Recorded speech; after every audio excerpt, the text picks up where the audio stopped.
we have Tracy in on the bottom because it works better with her being in here, even though she's not participating. Okay, so I'm going to start the practice session.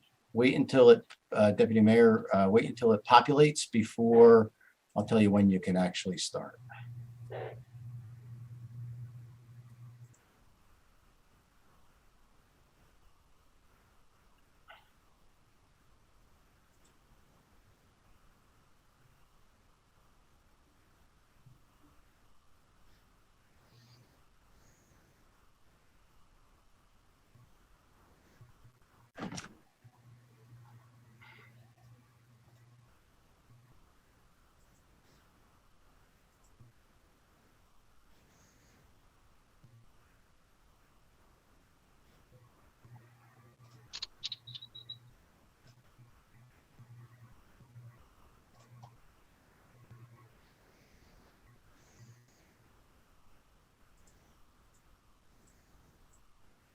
Okay, so is Melissa with us here? I don't see her on the screen.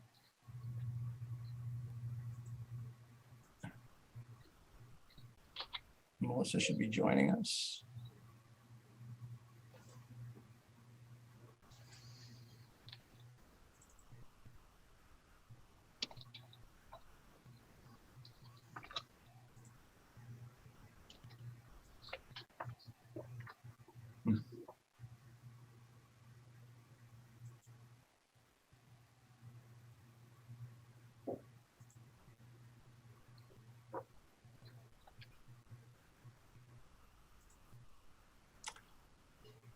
Okay, so would you like to, you can go ahead and begin.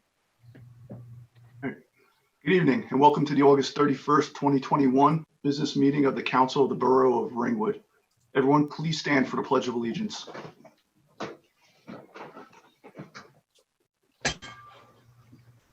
I pledge allegiance to the flag of the United States of America and to the republic for which it stands, one nation, under God, indivisible, with liberty and justice for all.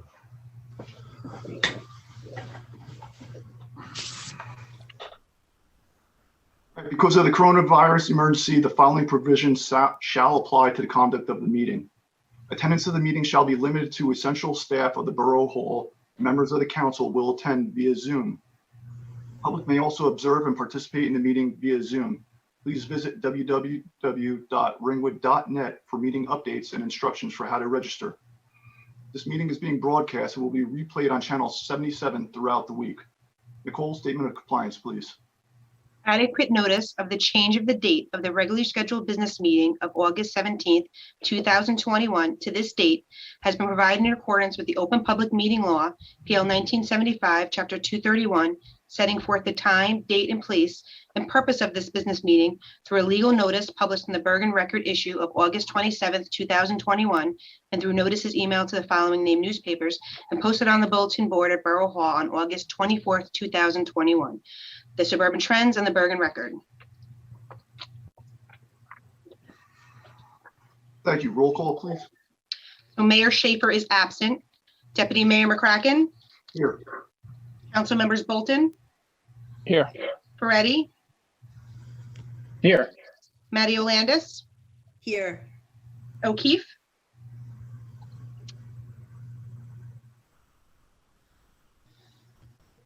O'Keefe is here. You have to unmute yourself.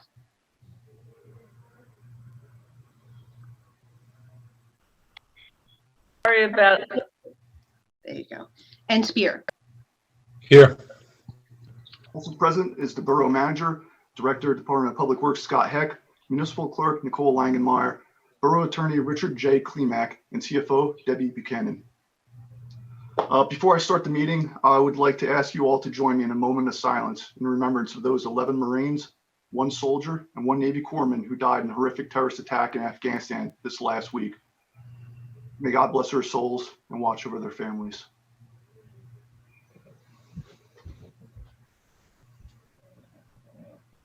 Thank you. Deputy Mayor, if I might have the floor quickly. Yes, of course. I think now is a good time in the meeting to also pay our respect to the family and friends of Vivian Milligan, Vivian was part of the Turtle Clan of the Ramapo Lenape tribe. She lived in Upper Ringwood her entire life. She will always be remembered and respected because she fought for what she believed was right. I would ask that we please also have a moment of silence to honor Vivian's life.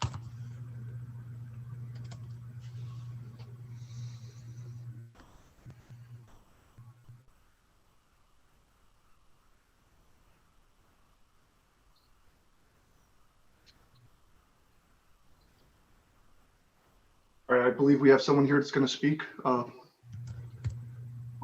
Vivian.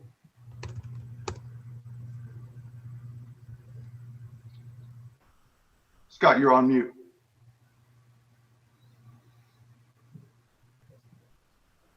Okay, we'll come back to you then. Okay, thank you for now. Okay, so Melissa is having some trouble with her video, so we're going to come back to Melissa. Melissa, Vivian Milligan's daughter, Melissa DeLeon Milligan, she's going to read a proclamation this evening on behalf of the council, but she's having some trouble with the video, so she's going to call back in a few minutes. So when she does, I can interrupt you and move us forward. Yeah, we'll adjust when she's ready. Next, we'll have the approval of minutes. Nicole, please. We have the business meeting from July 20th, 2021. All were present. I'll move them. I'll second.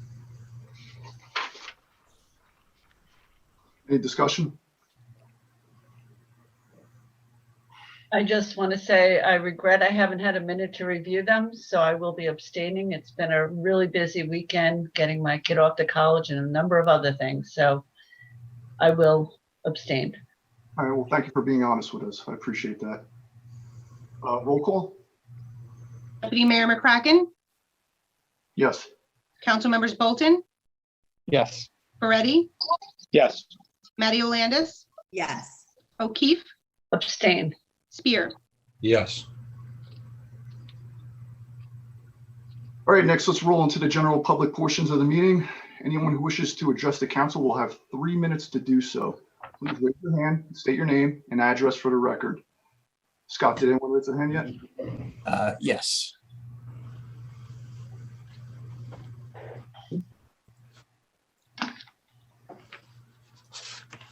Mr. Gilman, if you could just take yourself off of mute. Hey everyone, can you hear me, Scott? Yes. Awesome. Eric Gilman, 205 Stonetown Road. Thank you for the opportunity to speak. I'll do first disclaimer that the views I express are my own and my own alone and not on behalf of any organization, despite what I've heard. So last council meeting, I made a statement saying the bond should have been broken up into 3 separate bonds, one for each project. I was confused why this couldn't happen. And I appreciate Scott Heck. He picked up the phone and called me the next day to help explain. And, you know, I now know that while it's technically legal, it's really just not a good idea because each one will carry its own fees and the interest rate would potentially be higher because the amount of money would be lower. So I appreciate Scott, you doing that. And, you know, I officially will take that back as an option. I'm really happy that Scott's moved forward with doing the non-donated portion, the grant portion of the library with the current expenses, knowing that it's going to get paid back and that, you know, the library is moving forward, being that it's self-funded with the donation and the matching grant. So I really appreciate, and, you know, Scott mentioned last meeting that the POs were being issued and stuff. So I appreciate that. So now we're in the unfortunate position that we need to fund the upgrade to the James Drive plant. I think everyone in town agrees that it should be done, right? And I'm sure there'll be much discussion tonight. The question is how and who should pay for it. I am a staunch believer that the James Drive residents should pay for it. I do not agree with Councilwoman Landis's and Paul Robaki's position that it should be burdened on the whole town. Nor do I think the plant benefits the whole town, like roads, trails, or even good schools. Since most of the town is septic, I don't want to have to double pay for my own water treatment and then someone else's.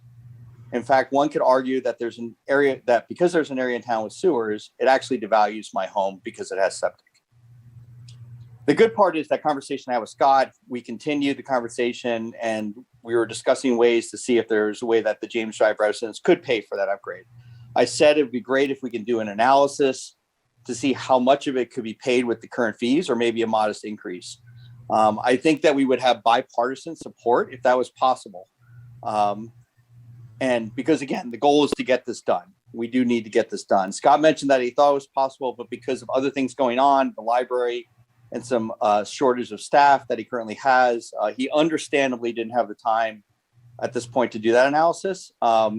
And, you know, he also mentioned that some of the expenses would still need to be common and paid for by the, you know, the whole town, like the road repair. So if they dig up some of those pieces and have to repair the road, right, the road is common, it's used by everyone, and that would be paid for by the whole town and the citizens. I definitely agree with that. So I'm putting my time where my mouth is. What I'd like to propose to the council is I'm happy to volunteer my time to dig into some of the expenses, the maintenance expenses, the cost of it relative to the revenue. You know, it should be a straightforward exercise with some simple payment present value calculations. No offense to my accountant friends out there. I don't want to oversimplify their jobs, but I'm happy to get some help if anyone in the audience wants to contribute. I hope the council takes me up on this offer. I would just like to see where we land financially in all this so we can move forward with a new bond and begin work on it. For those that don't know my background and don't think I'm qualified, I'm a mechanical engineer with an MBA, with finance competency. I also early in my career did a large project for a paper mill with wastewater where we were getting hammered by the Pennsylvania Department of Environmental Protection and for putting too much waste into the Susquehanna River. I was in charge of remediating that, and I understand wastewater and the things that need to be done. So I'm happy to volunteer my time. I understand that there's just a lot going on, and again, I'm willing to put my time where my mouth is here. So thank you for the opportunity to speak, and council, let me know if you're willing, or Scott, if you're willing to let me help out and lend a hand. Thank you, everyone. Mr. Gilman, thank you very much. Scott, next, please. I don't think Melissa is back yet, so we will go to next person. Ms. Larson, just state your name and address for the record and take yourself off mute.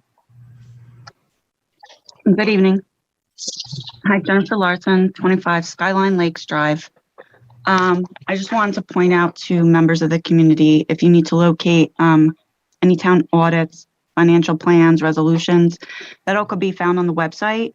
Many people ask the same questions over and over again, and a lot of those answers are in there. So I'm just like confused about certain things that happened when the bond vote went down. So I'd just like to ask a few questions.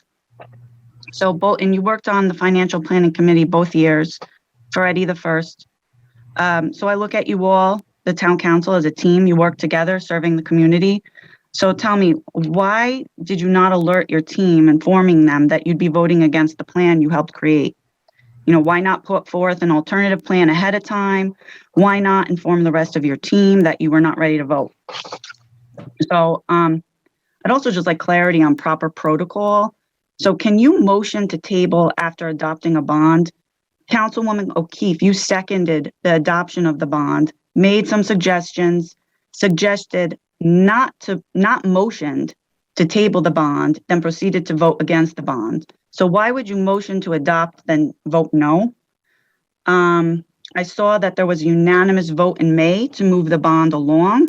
In addition, I have a resolution from the number is 2021-99 for the application fee to the NJDEP for James Drive Sewer Plant in the amount of $9,381. And also, is it my understanding the application for the bond is costing taxpayers $10,000 to $12,000? We will acquire fines and penalties. This ruins our credit score as a town. So my question is, what is the grand total to the taxpayer by voting this down? Are there any contracts awarded, permits to these projects that I have not found on the town website yet? I also want to address fair share. I've read the settlement and understand the Mount Laurel decision that every municipality shall provide low-income housing. I spoke to my father recently, who's a big developer in the state of New Jersey. He said, what you have is a good deal. No one will touch 100% low-income housing. So I find the high-density housing signs a little misleading to the public, and I'd like the town council to address that. And that's all I have. Everyone have a good night. I'll stay until the end. Thank you, Ms. Larson, for your comments and questions.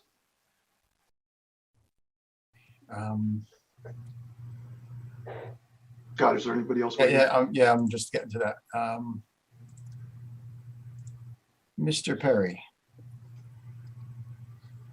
Hi, this is actually Bob's wife, Stephanie Seymour. We're at 41 Cheshire Lane in Ringwood.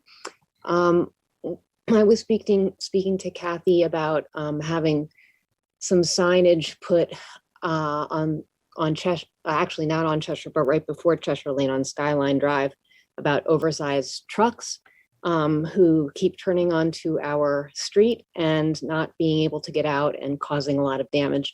During the storm last week, a huge semi rounded the first circle where we live and caused over $3,500 worth of damage. We made a claim, between 5 of us, our neighbors, we tracked the truck down and were able to find the company, and they actually did pay the claim that my husband filed. But this isn't the first time this has happened, and we're having a lot of huge oversized trucks turn down our road. And because I live on the circle, we live on the circle, I see this happen all the time. Not even 4 months ago, another one came down the street and barreled through our recycling bins and strewn, they were strewn all over the lawn, damaged everything. I got pictures, yet the company claimed that, they didn't do it. So that unfortunately was just one incident where we could not claim damages. So we just would like to see if there's any way we could put signs up on Skyline before the trucks turn down our street. Or other street, yeah, possibly other streets that this might be happening on. Okay. Thank you. Thank you. I appreciate your comments, and thank you for bringing this to attention. Thanks so much.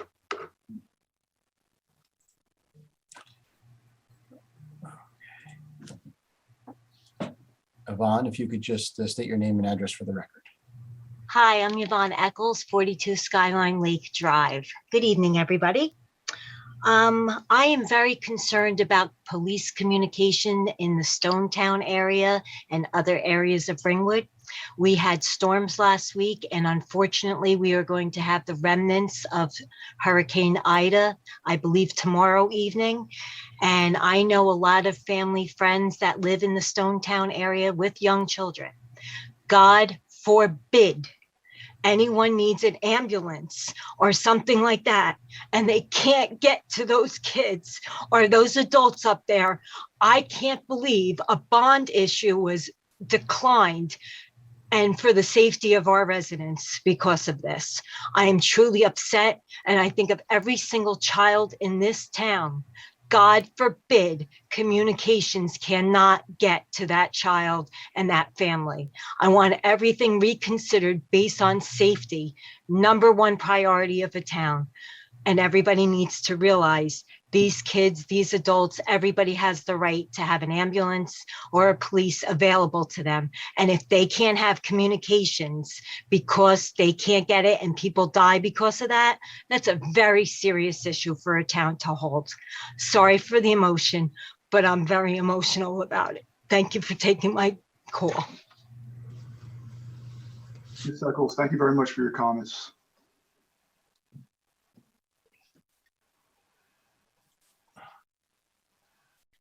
Mr. Ravaki, if you could just, yes, thank you. Okay. Paul Ravaki, 99 Edward Drive. I think there's a lack of understanding about the James Drive sewer plant. In 1994, the Ringwood Acres Homeowners Association sued the borough of Ringwood and settle the case. That case controls the cost allocation and the sewer fees that the residents of that area pay. The reason for this whole problem is that there were mistakes made in the 70s and 80s as far as the Borough of Ringwood Sewer Authority, and that those mistakes were very costly.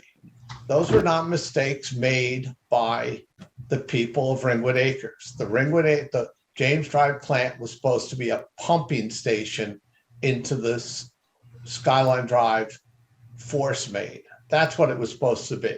It wasn't supposed to be a sewer plant. So people, I appreciate Eric Gilman's earlier comments, but the thing is, what everybody has to understand is there's a legal settlement that says exactly how much the fees can go up and how any capital improvements are paid for by the town. So there's it's a mathematical equation. There's not a lot of wiggle room. And to basically be a council member, not understand that, be a real estate agent in town and not understand that, and then vote down a bond issue, which basically impacted, I think, everybody in Ringwood in some manner, was just negligent. So, people need to understand the history of this town before they start trying to change it. Okay, thank you very much. Thank you for your comments, Mr. Rebecki. Scott, is Melissa ready yet? Melissa, are you able to turn your video on?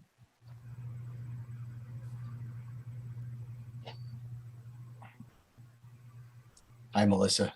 Sorry for the, just take yourself off of mute if you could. Okay, I'm here. Second time's a charm. So for everybody that we said a few words about your mom earlier. Melissa DeLeon Milligan is here. She is Vivian Milligan's daughter-in-law, and she would like to say a few words and read a proclamation on behalf of the mayor and council. So Melissa, I will turn it over to you. Hi, good evening, everyone. I just want to say thank you for inviting me to read this proclamation. Vivian was very dear to me, and she will be missed, sorely missed, for many, many, many years to come. So I am going to read this proclamation. Whereas Vivian Milligan lived her entire life in Ringwood, whereas Vivian Milligan was an outspoken leader advocating for the rights of the Turtle Clan of the Ramapo Lenape tribe, especially regarding clean water and a safe environment. Whereas Vivian Milligan served on the Citizens Advisory Committee, whereas Vivian Milligan, known as the mayor of Upper Ringwood, was a friend and a mentor to all. Whereas Vivian Milligan was an avid genealogist tracing the ancestry of nearly everyone in Upper Ringwood for at least 5 generations. Whereas Vivian Milligan was a devoted wife, mother, grandmother, and great-grandmother, and more. Whereas Vivian Milligan was born and died at the age of 70 on Thursday, August 26, 2021. Now, therefore, the council does hereby proclaim that August 26th be recognized each year as Vivian Milligan Day in recognition of her outstanding leadership, humanity, and love and devotion to Ringwood and to all he knew. Thank you. Thank you very much for that. Melissa, on behalf of the entire council, please accept our deepest condolences to you and your family. Thank you. Mr. Deputy Mayor, with this proclamation, would somebody like to move it? I would love to move it. I'll second. Second it. Go ahead. Would you like a roll call? Roll call, please. Deputy Mayor McCracken, Yes. Council members Bolton, Yes. Peretti, Yes. Matty Yes. O'Keefe, Yes. and Spear. Yes.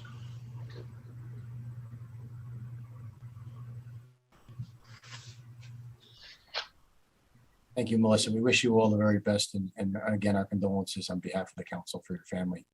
Thank you for taking the time to come out this evening and say a few words about your mother. Thank you. Good night. Good night.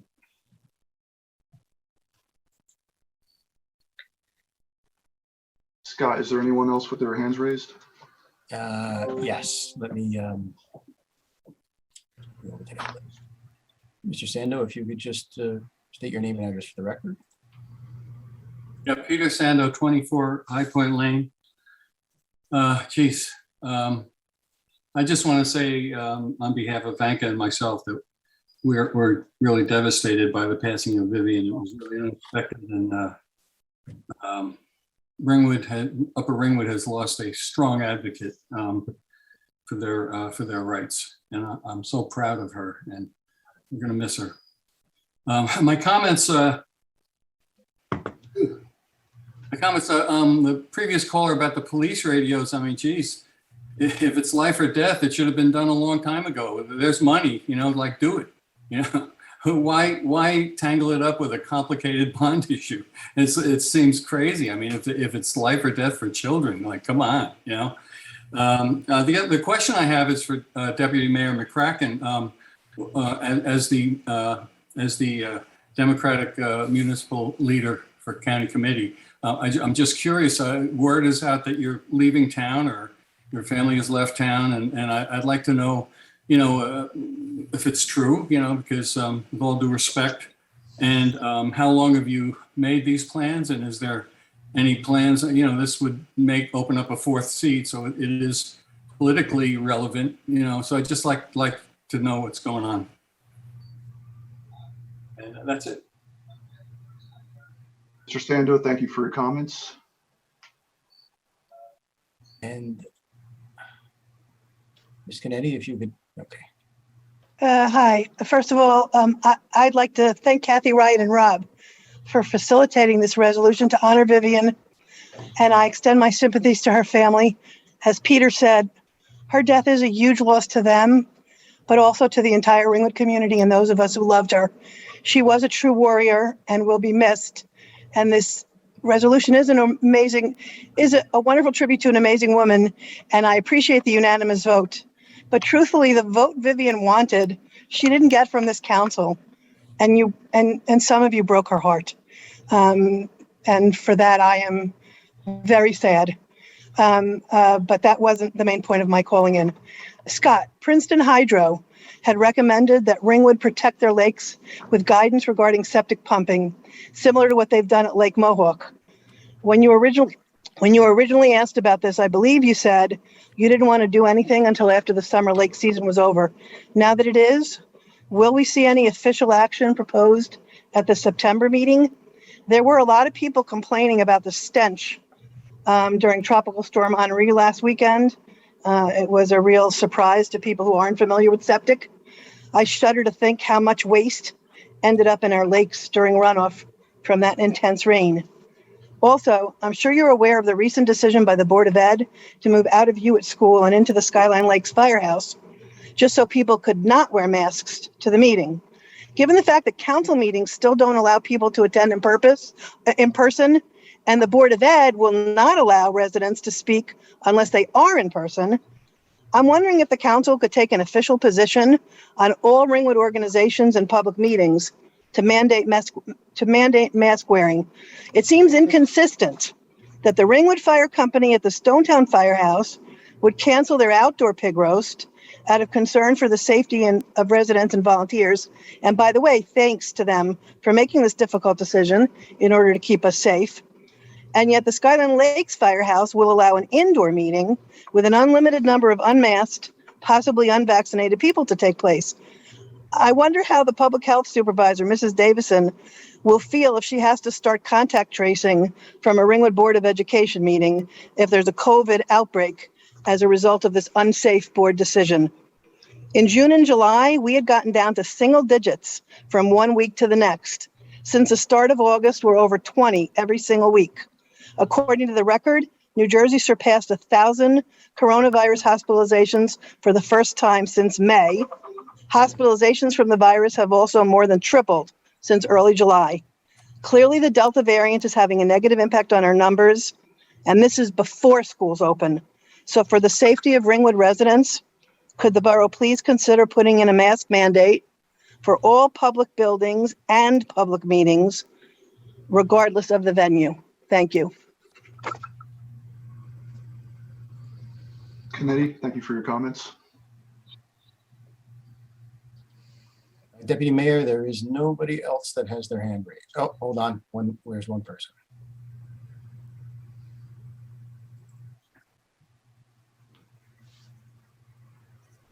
Mr. Noonan, just state your name and address for the record, please. Sean Noonan, 295 Cupsaw Drive. I'm speaking tonight in response to the bond ordinance vote during the June council meeting. Quite frankly, I'm appalled and dismayed by the voting results. Years ago, while sitting at the dais with 3 new council members, I recall many times they spoke about wanting to work together, solving issues facing this town. They used terms like finding creative solutions, thinking outside the box, and working together. And yet, during the 2-year preparation for passing a bond ordinance to address these important issues facing the town, they voiced no opposition to the process or to the bond itself. Despite having a seat at the table and a voice in the discussion, they offered no alternative solutions, no creative thinking, and what appears to be no intent on working together for the good of the entire town and all residents. Our police and volunteer emergency services deserve the best equipment, so they know we have their backs as they assist all residents and visitors to this great town. The library is the resource enjoyed by many residents and needs to be taken care of. Many things age and need replacement. Not addressing these items in a timely and thoughtful manner is irresponsible. The James Drive sewer plant needs upgrading. It doesn't matter whether it is a user hooked up to the plant or one of the many residents of the lake community that it flows to. It is an important piece of the overall health to this borough. At a time when it was crucial to step up and lead, to make tough decisions and actions for the overall good of the town, we were let down by some members of this council. Thank you and good night. Mr. Noonan, thank you for your comments. Scott, is there anyone else left? Yeah, there's a few more. Mr. Marsala, just state your name and address for the record, please.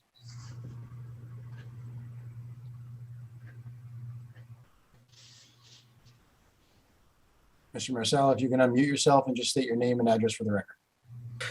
I apologize for that. Can you hear me now? Yes. All right. William Marsala, 14 Locust Lane, Ringwood, New Jersey. Not attending, in person, obviously, these meetings. I've been following some of the issues, including this bond issue, and following that closely with the fact that it got voted down at the last meeting with a no vote with an important issue regarding police communication. The issue with bonds, and especially that vote, was disheartening because that's something that would regularly be meet the guidelines for a bond of something of approximately a 20-year lifespan. And as some of the comments I heard about bonding, where we use bonding to either lower our debt, lower our interest, and for items with lifespans, like I said, of such 20 years. Going back, I actually went back through some of the minutes to some meetings back to 2005 to 2009, where there was Democratic administration that would bond separately for each item. Whereas when we do a bond or when this bond was proposed, okay, it was a group of items that would be bonded together, which is normal. And this just goes to the no vote for the police communication, just goes to a vote, to a pattern of course of action where there's a lack of support for the police. And I've heard some praise at these meetings for commissioners down county about taxes and that they're keeping it stable. And I'm quite perplexed by that, because instead of giving them praise, the question should be, why are the taxes not going down? There's been significant development throughout towns in the county by large numbers, which goes to prove that development done properly does work to increase rateables. And the county has had an influx of money from this new development. So instead of keeping taxes stable, why haven't they gone down? That's the question that should be asked, especially when they're reducing services. And the services that they're goes along with the course of action of our own council. And the residents of the town have to ask themselves, some of these national issues, we always say don't affect us locally.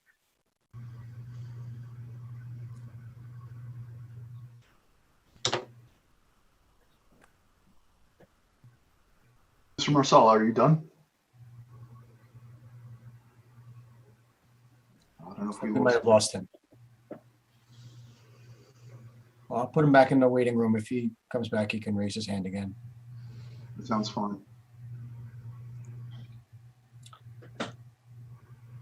I believe there's nobody else with their hand raised, Deputy Mayor. All right, Mr. Marsala, if you're still on, if you could hear us, you could come back for a second general portions comment. Seeing no one else, can I have a motion to close the public portion? Make that motion. Second. Spear, I'll second. Roll call, please. Deputy Mayor McCracken, Yes. Council members Bolton, Yes. Peretti, Yes. Matty Landis, Yes. O'Keefe. O'Keefe Yes. and Spear. Yes. At this time, would any council members like to give a brief response? If not brief, please hold it until the council section, please. Yes. I want to address Stephanie. Yes, Stephanie Perry, who called in about the situation on Cheshire Lane. I was driving up Skyline Drive and I see that the sign alerting truck drivers that they can't go over Skyline Drive if they're 10 tons or higher comes right about James Drive, which gives truck drivers not many options after that. I was wondering if to that sign could be added some direction to help them get to a different route that would let them get out on 511 or Sloatsburg Road so that they know not to turn down a dead end with a circle in it, which I'm sure was very distressing, not only for the residents, but for the driver when he found himself in that situation. My understanding is there was quite amount of damage, and thankfully it was caught on video and the trunking company has offered to pay for it. But to alleviate this for drivers and for residents, is there something we can do to add to that sign to assist the residents of Cheshire from this distressing situation? I'd like to see a plan if possible. Thank you, Ms. O'Keefe. Mr. Heck, is that something we could look into? Yeah, maybe you can see if there are other council members, and then I'll go through what I can answer for the public and when the council members are done, Deputy Mayor. Sir, anybody else have comments to make before I make my own? Yeah, I had another brief mention for, I think it was Jennifer Larson, who said that I voted to move forward the bond issue. I'm not sure if she understands that we move things forward so we can vote on them. It doesn't mean we agree with them.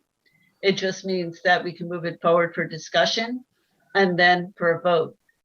And also with Marsala, yes, the county has kept our taxes stable for the last 3 years.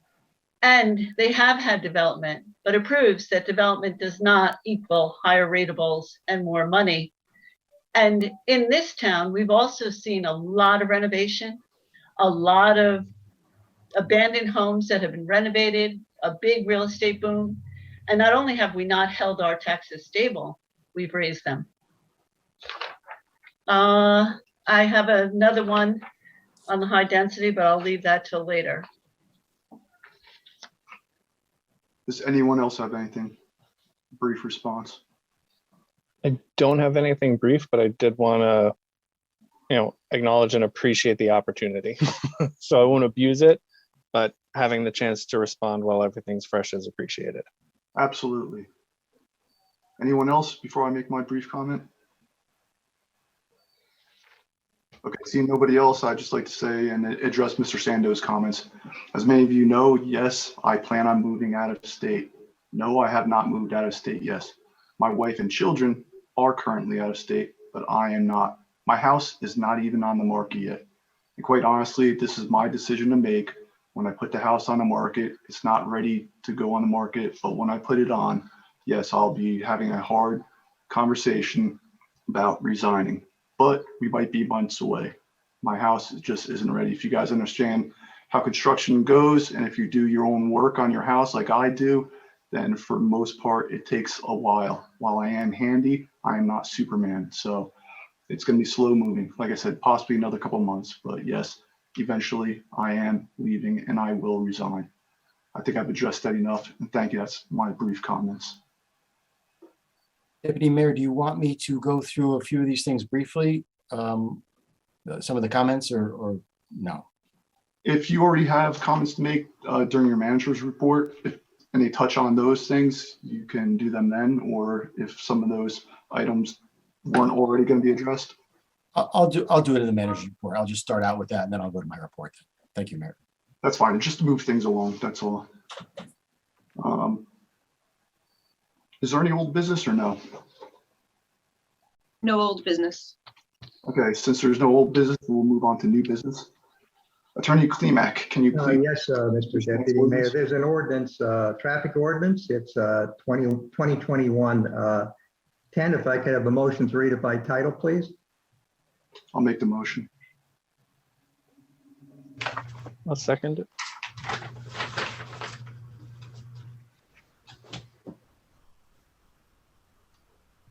Would you like me to do the roll call? Yes, please. Deputy Mayor McCracken? Yes. Council members Bolton? Yes. Peretti? Yes. Matty Landis? Yes. O'Keefe? Yes. And Spear? Yes. An ordinance amending Chapter 7, Traffic Section 7-33, speed limits of the revised ordinance of the Borough of Ringwood to establish a speed limit. Mr. Heck, before we go further, do you want to explain it? Yes, just like in the past, we get comments and suggestions from residents. I send the engineer and the police department out. We've received a lot of comments on both of these roads to lower the speed limits. Jeff is recommending that we lower the speed limit on Burnt Meadow Road to 25 miles an hour and Stonetown Road from 40 miles an hour to 35 miles an hour. And that's his recommendation. The police department has no opposition to this. And so as we come up with these things, we bring them before you so that you can have a hearing on it and change the ordinance so it can be enforced. Okay, I'll recite a resolution then. Resolved that ordinance 2021-10 is read by title is hereby introduced with second reading on September 21 at 7:30 p.m. at the municipal building, and the borough clerk is directed to publish a copy of the ordinance in the official newspaper of the municipality. There'll be a motion, a second, any discussion? Any discussion?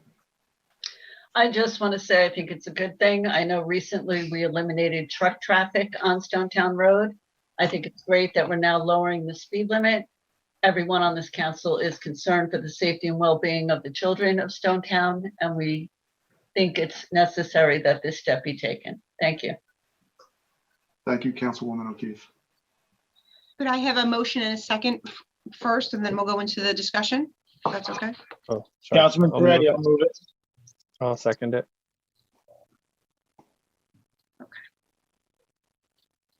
Would you like me to do a roll call? Please do. Deputy Mayor McCracken, Yes. Council Members Bolton, Yes. Peretti, Yes. Matty Landis, Yes. O'Keefe, Yes. and Spear. Yes. The next order of business, Mayor Schaefer previously moved the manager's report up. I thought that worked well, so I would like to do the same. Mr. Heck, I'm sorry?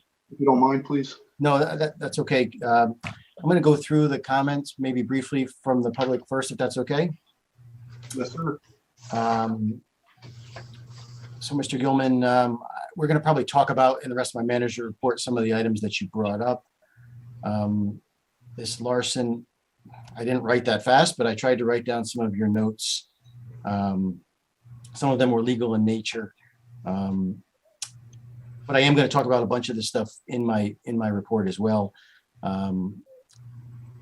The application fee that you referred is for $9,381 is a fee to the state of New Jersey for the plant.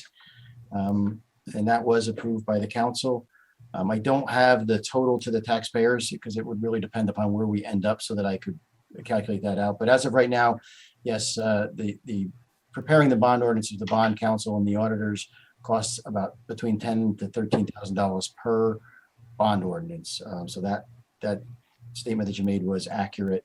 I didn't get everything that you said, but maybe I can address it. And if I don't, you can talk about that maybe in the second portion. Stephanie, on Cheshire Lane, yes, I was there that night because we had a tree down on Coventry Lane and I noticed the rocks and I had our guys were out with the loaders and they did do some significant damage. And yes, we're finding this problem all over town. These trucks are using Waze and GPS, and they're just going the shortest route. We have a huge problem in Skyline Lakes where we're getting tractor trailers going to the shopping center to try and make deliveries because Waze tells you it's shorter to go that way. So we've met with the county. I put some signs up down there. On Skyline Drive, we can't amend the state approved sign for weight limits, but we could maybe put a sign down earlier that says something directional. I would have to get a county approval to do that. Chuck Silverstein in the county has been very cooperative working with me on county signage. So we will work on something. We can't edit that sign, but we can put some different informational signs to hopefully direct trucks in the right direction. I think the reason the sign is there, it's required by state statute because I think the Skyline Drive weight limit starts at Conklin Town Road. So that's why that sign is where it is. But maybe we can put some signs up advising of it, of the impending weight reduction. So I'll look at that. Ivana, I'm gonna talk about communications. Mr. Rabaki, these readers.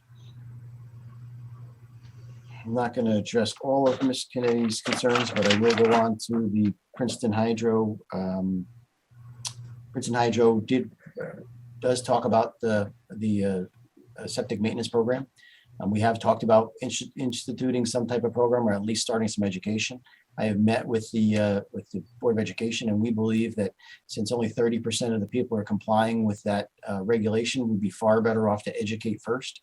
We talked to a firm to help us promote and educate the public and start there before you do any type of regulation. So that's where we have decided to start. We have talked about it at the Board of Health quite a bit. And I advised them at that same time with Kathy Scribala that that's how we intended to proceed, and they felt that was a good way to go. And the rest would be council discussion. So, manager's report. I have a pretty lengthy manager's report this evening. but I have to tell you, there are several issues that are weighing heavily on my mind. And like you heard tonight, there is so much information on social media about the bond ordinance, the timing, and the facts surrounding it. I've explained over the last couple of meetings in detail previously, but I'm going to do it again today to try and clear up any misinformation about some of these, because these are important issues and we need to address them. And so I'm going to try to go through some of these things again so that everybody knows exactly how we got to where we are and what I suggest is the path forward. So yes, number one on my list is the police and emergency responder communication. I sent a memorandum to the council from Chief McGinty. I asked him to write a memo to me outlining exactly the steps that we took. So that there's a very clear document about what we did, how we did it, and where we are. So we've outlined the steps that we've taken to identify the communication issues that the police and the emergency responders are experiencing. And let's be honest, the ability to communicate is a lifeline for emergency services and our residents. So the radio communication issue started out as weak signals, heavy static on portable radios in some areas of town. We replaced all of our radios several years ago. Every radio was replaced, including the fire, ambulance, police, DPW, handhelds. While continuing to monitor the situation, it was determined that the radio issues not only persisted, but appeared to be getting worse. We engaged with professionals who advised we needed to repair and talk about a solution. On January 20th, 2020, I advised members of the Finance Committee that the police radio and repeaters were in need of repair, and we were having difficulty communicating with portables in our schools. In April of 2020, we were advised by our radio engineer that we needed to make some significant improvements to our radio system. At the April 21st, 2020 council meeting, I advised the entire council of the issue with our radio communication. The minutes reflect a summary of what I said in that conversation. The minute said, Manager Heck spoke of the issue of difficult radio communication due to various reasons. He's working on a plan to increase the radio coverage for police and emergency responders. He spoke about the areas of Ringwood that are having difficulty with cell phone service. He spoke about working with the communication inside of the schools. During the 2021 budget process, we had a serious discussion with the Finance Committee, resulting in a list of items for consideration for capital expenditures. On February 28th, 2021, at our finance meeting, I summarized the list of items that had been discussed for funding. The first item on the list was improvement to radio system and coverage that was going to be contained within our bond. Discussions continued about what we were funding through the budget and what items we were going to bond so that we can spread those costs out over a longer period of time so it wouldn't affect the taxes. The Finance Committee determined what items they wanted to be included in the bond. On March 12th, and it should be noted, they didn't include all the items. They had a very specific list. On March 12th, 2021, I wrote the Finance Committee outlining a recap of the finance meeting previously. On May 21st, 2021, the CFO confirmed with the Finance Committee that we were introducing a budget and asked if there were any changes. With no changes from the Finance Committee, the CFO moved forward with the bond as proposed. That is a timeline for the communication upgrade. And as you can see, there's been many conversations about this.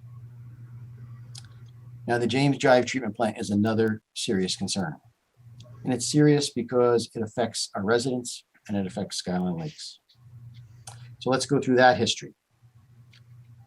On October 16th, 2018, budget summary from the engineer. Item number 1, project request is made by the borough engineer to address the zinc and copper removal at James Drive. Item number 2, engineer advises that the DEP has passed new regulations on zinc and copper, and we need to make changes to the James Drive sewer plant. March 21st, 2019, the Finance Committee had discussion about infiltration at the James Drive treatment system. September 23rd, 2019, the engineer renews his request for the 2020 to address the zinc and copper at James Drive plant.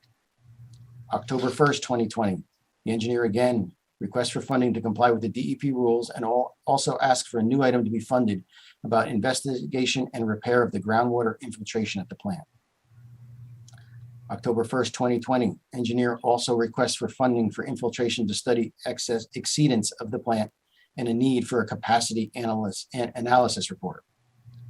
February 28th, the Finance Committee also lists the plant upgrade as a priority, and the Finance Committee unanimously approved these items listed for the bond.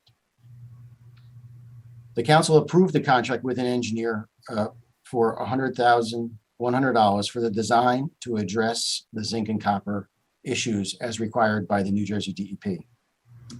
The council's approved the bills for the designs and approved the application for the state permits to do the work.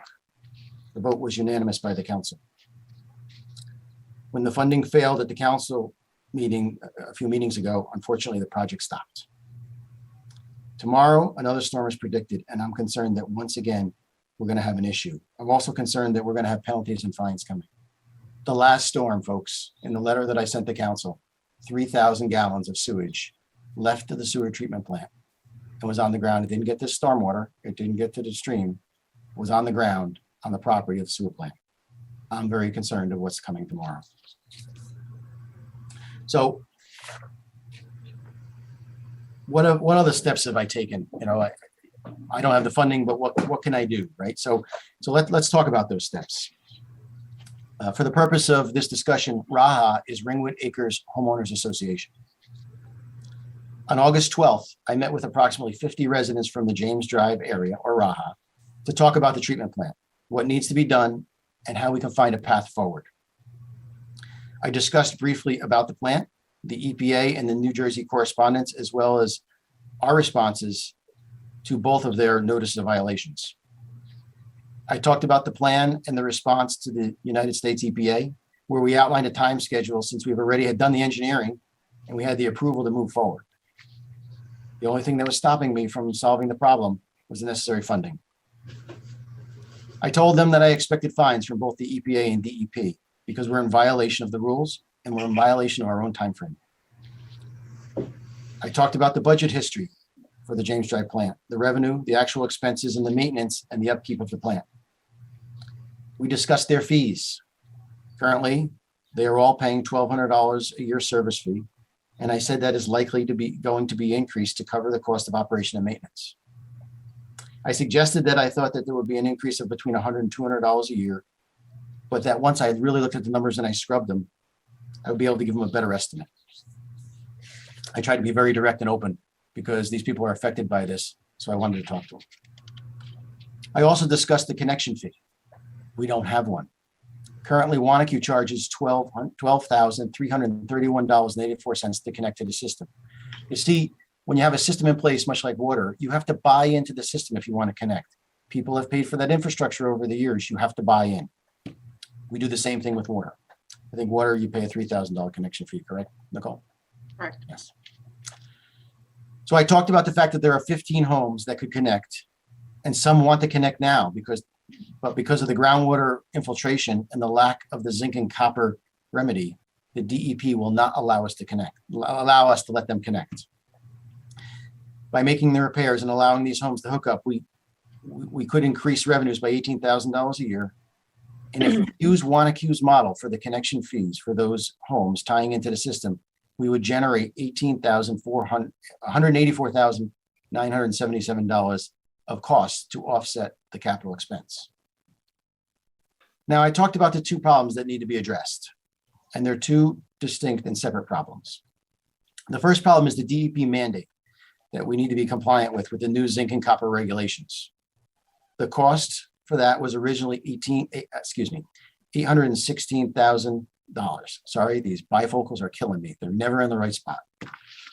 I've been reviewing the numbers to find alternatives to reduce the cost, and I've been able to reduce the cost to $590,000. However, this does not include any contingency. Debbie has been a big help working with me on scrubbing some of these numbers, but that's where the numbers are at this point.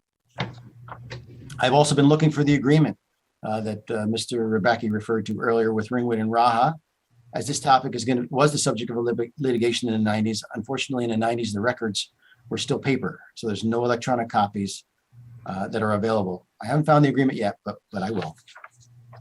However, summarizing the agreement with Raha, they would pay $1,200 a year plus incremental increases based upon the CPI for maintenance, and they would continue to pay for operation and maintenance costs. They're responsible for the replacement and the maintenance of any parts or equipment necessary to maintain the plant. The borough is responsible for capital expenditures. Okay, what does that all mean to the residents? So let's put that into perspective for the whole town. So if the cost of the repair is $590,000, And we can't right now connect the new users to help offset those costs because we haven't made the repairs yet. So the DEP is not letting us. So if we forget about the money for now and just say, this is how much it's going to cost to move forward. If we fund the $590,000, the payment to the average Ringwood resident for the length of the term would be $15.36 a year to repay the $590,000.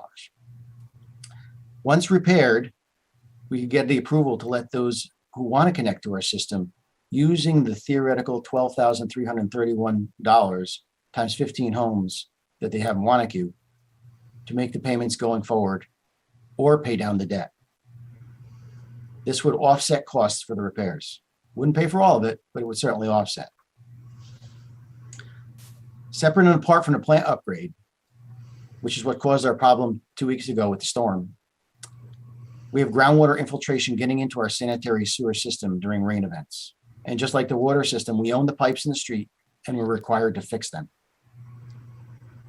The reason we had the 3,000 gallons of sewage dumped on the ground at the plant during the August 22nd storm was because of when it rains, the groundwater is getting into the pipes and it's just overwhelming the plant. That's why the engineer has been requesting infiltration studies so that we can find where those pipes are leaking and fix them. As a result of the infiltration, I got to say that the plant operation, the costs have been driven up. We have to pay for labor to respond. We have to pay for chemicals to treat groundwater. And treating groundwater is not what sewer plants do, but that's what happens every time it rains. The pipes in the street are the responsibility of the boroughs to repair. So hopefully that adds a little clarity to the discussion on the James Drive plan. The library. Back in 2020, the library put together an estimate to submit for a grant to upgrade the roof, heating, and cooling system in the building, which is desperately needed. The borough partnered with the library for that grant submittal. A year or so later, the state approved the grant. As we all know, this is a reimbursable grant, so we have to pay for the repairs and then get reimbursed after. Unfortunately, as we all know, with all the things that are going on in the world, these costs have gone up significantly over the last 18 months or 2 years while those estimates were getting submitted. The library has funds on hand in the amount of $292,750, which is an accumulation of leftover money from the building fund, from the borough donation each year, and from the funds raised by the Library Association. The bond was to fund the project so that we can move forward and repair the heating, air conditioning, and roof, and then we could pay down the debt with the funds that come from the state. When the bond failed, there was no funds to continue with this project, and it quite frankly put the grant at risk. My first progress report was due for the progress we've done on the grant August 1st. So I needed to show some progress. I determined that we needed to act as the general contractor of the project so we can control costs. So I broke down the project into several elements. After much communication and meeting with the vendors, it became apparent that there was a 4-month lead time for the equipment. We can't do this in the middle of February, folks. So I couldn't wait for a solution to be brought forth. I had to develop a path forward. Debbie, this is not something that I could have done without you. You played a huge role in helping me figure out a path forward, and I thank you for that. So the CFO and I allocated funds temporarily, I might add, from the following accounts: celebration of public events, $30,000; buildings and grounds, $70,000; streets and roads, $100,000. So that's $200,000. Keep in mind the money was in the budget earmarked for other expenses. So there are other items that are not going to get done because of this. We believe that the air conditioning and the heat in the library is a pretty high priority. So we're going to try and figure it out. Currently, the money the library has on hand and the money encumbered, which was earmarked for something else, we don't have enough money to finish the project at this time. It's not to say I won't find it, but at this time, we do not have it. Currently, the project is approximately $638,000 minus the $492,750. We're short about $134,000. So I just don't want people, you read all this stuff online and my phone rings off the hook. I want people to know the facts. That is the historical data on those items. So my recommendation for this council, and you guys can talk about it, but my recommendation for this council is 60 days has passed. 60 days is a magic number. So I recommend that the council reintroduce the bond. Hopefully the council can find its way to fund these projects. Understand that without certification of funds, meaning we have to have the funds liquid in hands, we cannot approve any contracts. So when you hear that the community, when you hear out in the community that the project, all these projects are funded and all these projects are moving forward, these projects are moving forward to keep them from being idle, to keep us from not losing the state grant, to try and keep us from getting fines from the DEP. I'm trying to show progress, but nothing can be completed without funding. So the next item, so I'm going to leave the bond for a little bit, but I think that hopefully that clears up some of the facts. And listen, I have so much communication back and forth. I didn't feel we should go through communication I have with council and members of the council, but those are distinct and unique items that were very identifiable that I felt the public should be aware of. There's been a lot of talk about the American Addiction Center over the last couple of years. As you all know, it's been sitting idle. They went into bankruptcy.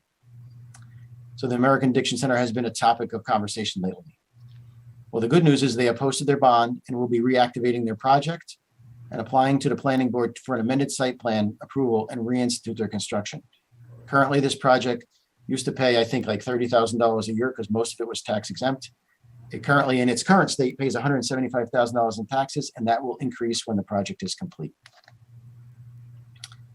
Police training requirements and costs. We are very, we keep up on all of our training for police, but there's a new training out that we did not budget for, and that is the Attorney General Directive 2020-13 announcing revisions to the statewide use of force initiatives. While the training online will have little or no impact on our budget, the ICAT and the ABLE training is required to be in person. And this is during the day. So this is broken up into 3 sessions. It's estimated that this will cost the borough $41,000 in police overtime. It's not optional, it's mandatory, and it's something that has been budgeted for, but nevertheless, we will be sending the office to that training. Some good news, or I hope good news. I'm not sure anymore these days, but Optimum. Optimum is installing fiber lines throughout our town. I'm sure you see trucks with wires all over the place. So they're installing cabling, and they're hoping that cabling will be complete in 8 to 10 weeks. They're going to then do the splices, and then shortly thereafter will be available for those residents who want fiber connections into their homes. They're not prepared to do businesses yet, but they are prepared to do homes. And that fiber will increase the speed and will be something that many people have been looking for quite some time. While I was on the call about that, I took the opportunity to speak to Optimum about the outages. When the power goes out in an area, their communication boosters have battery backups. However, that only lasts so long. And that's why some homes, when the power goes out that have generators, they find their homes lose cable service at some point. That's because the communication boxes that are strategic locations throughout town lose power when the battery runs out. And then they can't push the signal out to the folks. For me, that's problematic because when in times of emergency is when we need to have communication, the time when we need to have the ability to communicate with the public, and especially in those areas where there's no cell phones, it becomes even more important. I've spoken with Optimum and I asked them to install generator plugs within their communication boosters so that they or we can connect a portable generator to ensure that Optimum service continues even in times of power outages for emergencies. Hasn't happened yet, but they have committed as part of this upgrade, they will be doing that. So that I think that's probably good news for a change to hear something positive moving forward. COVID update. From the health department, I got a lengthy report today, and they asked me to read, so I'm going to do that. Ringwood has 33 new cases in the past 10 days, which brings us to a total of 1,341 cases since the start of the pandemic. The current variant is the Delta variant. 15% of the new cases in July were breakthrough cases of fully vaccinated people. We don't have the data yet on the percentage of cases in August that were breakthrough cases, but these have been milder than the unvaccinated cases. The positivity rate in US is 10.1%. New Jersey is 5.4%, and Ringwood is 4.6%. The majority of new cases in New Jersey are among the ages 19 to 24 years old and 25 to 29-year-old. Those are the age groups. Recently, New Jersey is seeing an increase in outbreaks in long-term care, daycares, youth camps. Our outbreaks in youth camps tripled from the 2-week prior period. Governor Murphy signed the EO 251 requiring masks in all schools starting in September. The CDC is recommending booster shots for everyone starting around September 20th. Most likely, we will need to be 8 months after the initial series was completed for that booster. 98% of the Ringwood residents 65 and older are fully vaccinated, and 100% have at least one dose. I'm sorry, my police radio is beeping. On-site vaccination program was held at Hewitt School on August 13th, coordinated by the New Jersey Department of Education and Walmart Pharmacy. For anyone 12 and older, 16 vaccines were given, 2 for children 12 and older, and 14 were for booster doses for immunocompromised adults. And they're going to hold another one, sounds like on September 10th. So that's the health department update. Budget update, the 2021 budget, $16,716,657.39. Paid to date, $10,329,329,329.41, or 61.79% of the budget at this point. Keep in mind, there's some numbers that are encumbered that skew some of those numbers, the library, insurance, recycling, and solid waste, but that's where we are at this point. The water operating, $1,600,000 budget. Paid to date, $1,057,947.95, or 66.12% of the budget. Finance Committee, I'm going to be contacting all of you because all of our contracts are up this year and we're going to need to negotiate new contracts. As a reminder, our garbage contract expires in November. We have a new contract. The total of these new, the 3 contracts, which will be recycling, garbage, and vegetative waste, $4,371,286.54, which is a $656,225 increase, or a 17.67% over the course of the 3 years, which equates to a 5.89% annual increase. I hope I didn't leave anything out, but that, I think, Deputy Mayor, is my report for this evening. And I certainly will entertain questions should there be any. Mr. Heck, thank you very much for that report. Does anyone have any questions? Yes, Deputy Mayor McCracken, I do have a couple of questions for our town manager. Go ahead.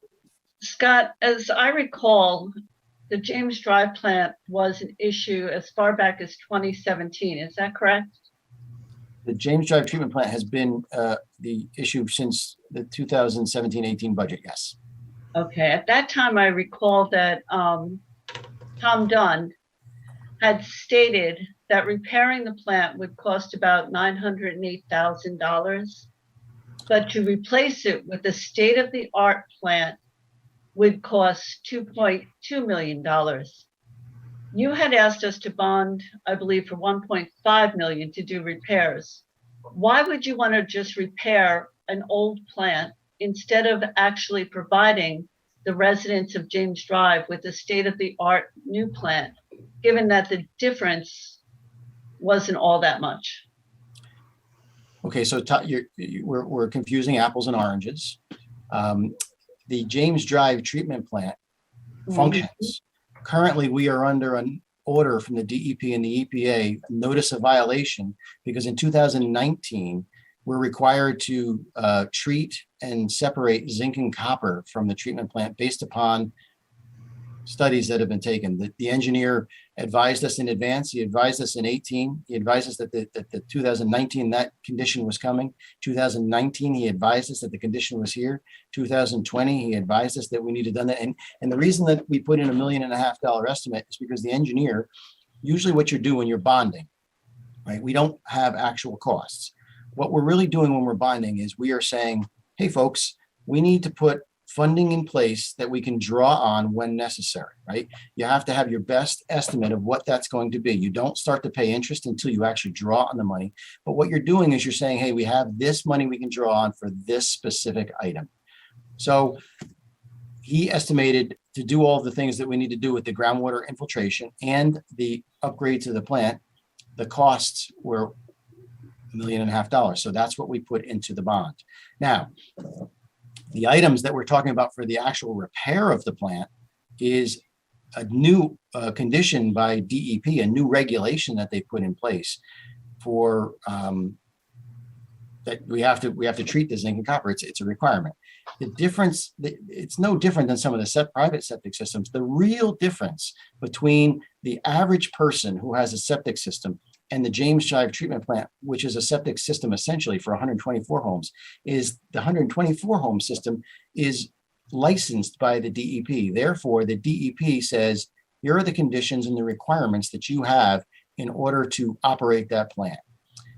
They have some of the same conditions for private septic systems, but they don't mandate that people change them until it's time for them to upgrade that system. A little unfair to these folks, but that's the DEP rules. I can't do anything about that. So we are not replacing the whole plant. And I think Tom Dunn was talking about a much different program than what we're talking about. We're talking about complying with the DEP regulations and maintaining the existing plant. If you want to replace the entire plant, well, that's a whole different animal. And that's not what you folks voted for. You voted for I understand. I just reviewed and I noticed that this problem with the James Drive plant was alerted to the council in 2017. And whether it's repair or replace, it seems 2021 is a long time to wait for either. Now you mentioned wait a minute, correction. The actual requirement came in 2019. The infiltration, right, which is not the plant. The infiltration is not the plant. That happened earlier. Okay. And you mentioned you had a meeting with 50 residents from Ringwood Acres. I did. Is this the meeting that was set up by your friend Paul Rabaki? I was invited to a meeting by Mr. Rabaki, who is the so-called mayor of Ringwood Acres Homeowners Association, and I agreed. Okay, I would like to see any presentation that was given at that meeting. If you could share it with the council, that would be greatly appreciated. Sure, I have no problem. I wasn't aware that we were having such a meeting and would have loved to have attended. Is there any reason why the council wasn't told about the meeting prior to it happening? Well, it wasn't my meeting. I was invited to a meeting, and I felt obligated as the manager to talk to the folks who were directly impacted by this, to give them direct communication and let them know what was going on, as I have done with this entire council and the community. I felt that speaking to these people was the right thing to do, and being open and transparent, and quite frankly, talking to them about, hey, listen, folks, I'm probably going to be increasing fees. And if I had the council there, A, it's not my meeting. B, I would have had to advertise it. And they scheduled the meeting. I did not. So okay, for all of those reasons, I heard some interesting things about the meeting. That's why I'd like to find out the information that was shared at that meeting, if you could be so kind as to do so. I did have other questions regarding the James Drive sewer plant, but I'm going to put them on hold for right now. Does anybody else have any questions? On the Skyline Drive weight limit, I don't think I realized that the weight limit changed at Conklin Town Road. I thought that the restriction on trucks was consistent across the whole of Skyline Drive. I think it changes at Conklin Town Road. I'll go back and look at the regulation. Mr. Klimek, do you remember? My recollection is that it's Conklin Town Road over the hill and down into Bergen County. That's just my recollection. I'm not sure. And Councilman Bolton, the signage is regulations. The engineer could tell you where the signage goes. There's certain regulations that goes with that state ordinance. And I guess then what surprised me, if I'm understanding where it's heavier and where it's lighter, they're coming into town and it's heavy and it's okay until you get to Conklin Town Road. is then Conklin Town Road rated to take all of the heavy traffic? The weight limit on Skyline Drive was put into place after many years ago, a dump truck came over Skyline Drive and killed 3 residents at the bottom of Skyline Drive after it lost its brakes. So the 10-ton weight limit was designed to stop vehicles from going up and over the hill, not on the lower part. So it's more of, it's the sign is reminding them, but it's not as though they were okay until they got to the sign. They're and now okay they have until to they do something. It's a Yeah. reminder that they didn't belong on the road in the first place. No, it's a reminder that at Conklin Town Road, you no longer can go over Skyline Drive. The weight limit is 10 tons or 10 tons. At Conklin Town Road. You can come up Conklin Town Road and make a right. You cannot go over the hill because it's the hill that was causing the issue, losing the brakes at the top of the hill. You're taking me back 25, 30 years, but I could look at it. Yeah, I guess I'm just, and maybe I'm having trouble picturing it in my mind because if they're too heavy, they shouldn't be allowed past whatever residence on the Oakland side. They're too heavy to handle the steep incline. The bottom is not the steep incline. And maybe I'm wrong, but I believe, I lived here at the time, so I remember. I believe that the weight limit begins Conklin Town Road to West Oakland Avenue. Oh, just one thing, folks, and my recollection is vague because I think that's over 20 years ago. It's the county and the state that set the rules on that road. We petitioned, we met with them. I think we even had community meetings. I'm not sure over the danger of trucks going over that road. But in the end, it was the state and the county that had the legal jurisdiction and set all the parameters. Understood. Yeah, I just didn't know if we had some more work left to do there. I would like to go back. I had one or two additional questions for you, Scott, regarding James Drive plant. So you're asking us to go back and revisit bonding. Is that correct? That's my recommendation. Okay, and you're saying you've gotten the cost down from 1.5 million to 590,000. Is that correct? That's not what I said. I said what Go I ahead. said was the zinc and copper. I have really looked at the numbers, taken the contingency out, tried to make it as cheap as I could. And I believe if I go back in my notes, I think I said it came from 816,000 down to 590,000. Okay, so That that was- portion of it was reduced from 816. But Correct. was that 816 included in the 1.5? Correct. So the 816 has been reduced to the 590, correct? Correct. Okay, and you're looking for that court agreement that we haven't seen yet. Correct. Okay, because that would be something I think we should be aware of and have a chance to review before we make our final decision. So hopefully it'll turn up soon. Well, I can tell you that there's enough indication of what it said in several different sections that I found. So we know what it says. It's just a matter of I would like to see the actual document. I would too. But Thank you. but The other thing I wanted to ask about is we all share the concern about these heavy rains. I mean, this is going to be the new norm for New Jersey, they're saying, with the new climate change and the way the patterns are going to be. And we're all going to keep experiencing these heavy rains, which is a huge concern, not just for our residents up at James Drive plant, but throughout the state of New Jersey. I mean, the state beaches were closed because of these rains and the affluent that was running into streams and into the ocean. Also, I saw on Facebook or social media, people saying that they smelt their own septics because they're in their laundry rooms or their bathrooms because of the flooding of their leach system. The Senate has just passed an infrastructure bill, thankfully, which is going to be a huge impact in New Jersey. And you just spoke about the fact that you're going to do an educational approach for septics. I think that's great, but I know the Green Team has already taken that approach, and they've been doing a lot with Tom Conway to get the word out how important it is to take care of septics and what you need to do.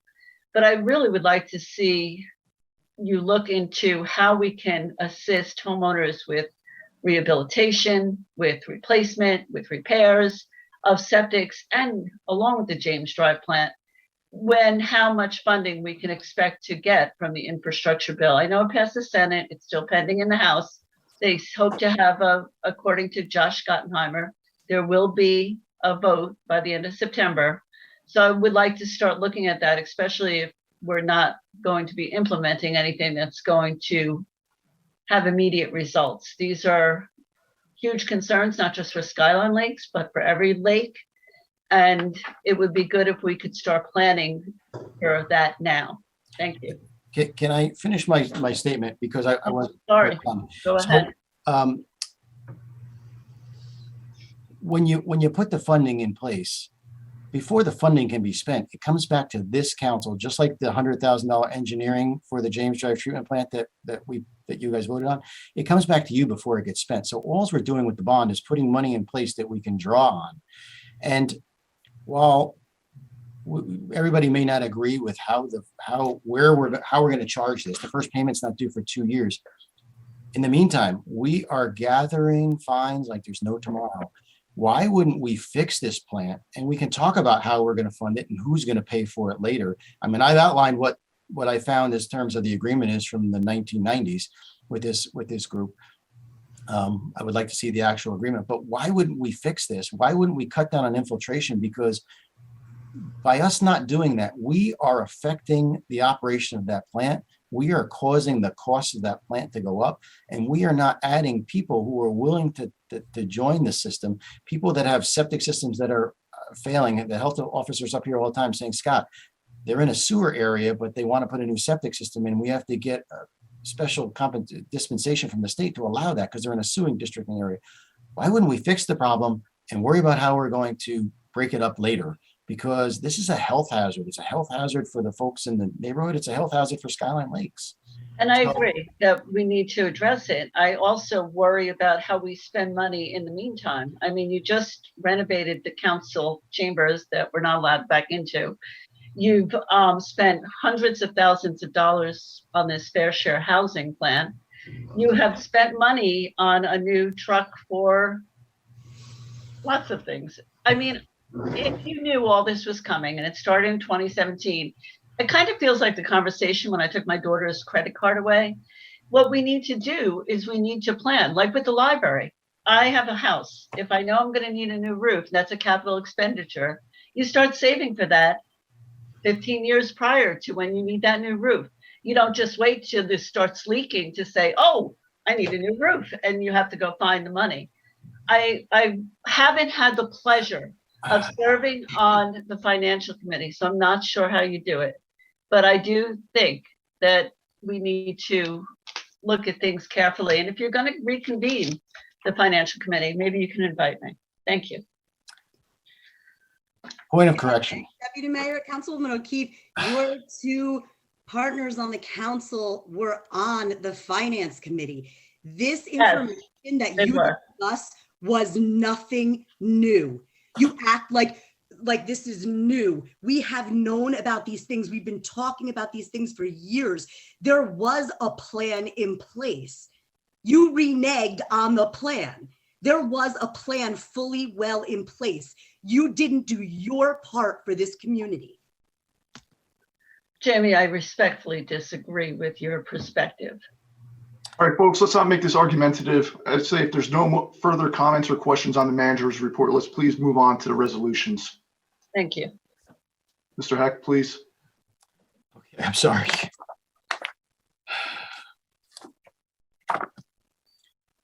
Resolution 2021.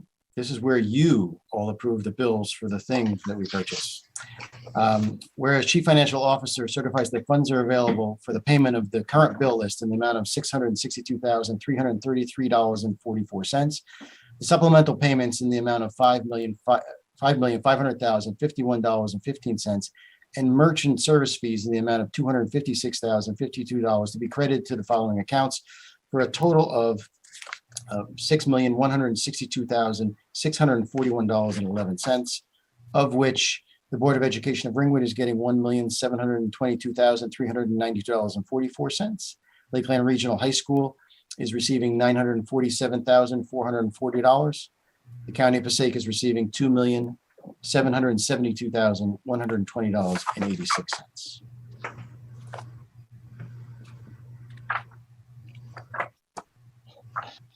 Have a motion, please. Spear, I'll move that. Second.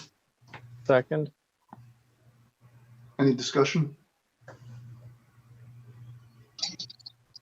Nicole, roll call, please.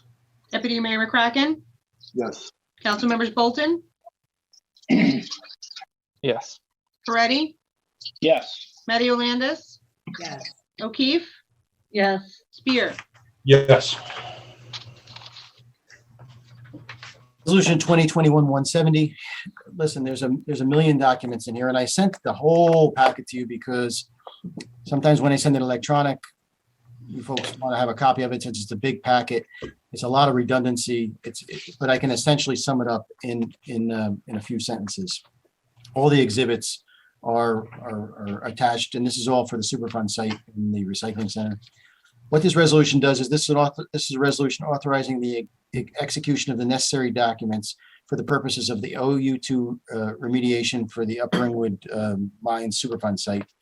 And what we're doing with this agreement, in part of the EPA record of decision, we're required in our recycling center when a new one's built to provide a conservation easement so that there can be mitigation and there can be some restoration of the old recycling center. They're going to use the Ford was required to use some of that for wetlands remediation and buffer remediation. So they've been talking about this for 2 years. I've talked to you folks about this. This isn't any secret to any of you. So my argument has been with Ford that yes, the EPA and the DEP said that we have to provide a conservation easement. Nowhere in the record of decision did it say that we have to provide a conservation easement for free. So what I've been doing over the last year or year and a half is negotiating, saying, listen, I'd be very happy to pay to give you a conservation easement. As a matter of fact, that the EPA has required that, provided that you give us a contract for the loss of the rateable for us. We've been negotiating back and forth. I originally asked for $500,000. I knew that was high. They came back with an appraisal after a year of discussion, offering us $240,000 for the conservation easement. And I believe that is certainly a solid recommendation based upon the appraisal and based on the fact that they're going to have to do any site remediation, any cleanup, and any wetlands restoration and reforest that land. So what this does is this is an agreement to allow me to sign the conservation easement on that property once the other recycling center has been built, and to provide the funding from them for that conservation easement in the amount of $240,000. Mr. Klimek, is that an yes, that's very clear, Scott. Just to make it clear, that's the conservation easement in favor of the Department of Environmental Protection. Okay. All right. Just for the record. Okay. All right, is there a motion? Yes, Spear, I'll move it. Second? I'll second it. Any discussion? Just to clarify on the last part of it regarding the authorization. Now therefore be it resolved. The last, sorry, I was going through the appendices. Be it further resolved. There's two, be it further resolved. Oh, sorry. There's three. the last one. Further resolved, municipal council of the borough of Ringwood hereby authorizes the borough manager to execute any documents necessary to effectuate the completion of the OU2 remedy as provided by the ROD and the consent decree. Yes. Just clarifying, that doesn't change the remedy. It doesn't change anything about how we proceed. It's just as the paperwork comes, you're authorized to act on our behalf to keep it moving. I really already have that authorization. You guys have given that to me previously. Yes, there's no change in it. And this is to sign. The reason that they probably were redundant about signing the documents is because I've refused to sign the conservation easement until they pay us. So you notice that be it resolved 3 times they want me to sign. So sounds good. Looked familiar. Just had to clarify. I understand. If there's no more questions, Nicole, roll call, please. Deputy Mayor McCracken, Yes. council members Bolton, Yes. Moretti, Yes. Matty Landis, Yes. O'Keefe, Yes. and Spear. Yes. All right, Mr. Heck will also go through the consent agenda resolutions. Thank you, Deputy Mayor.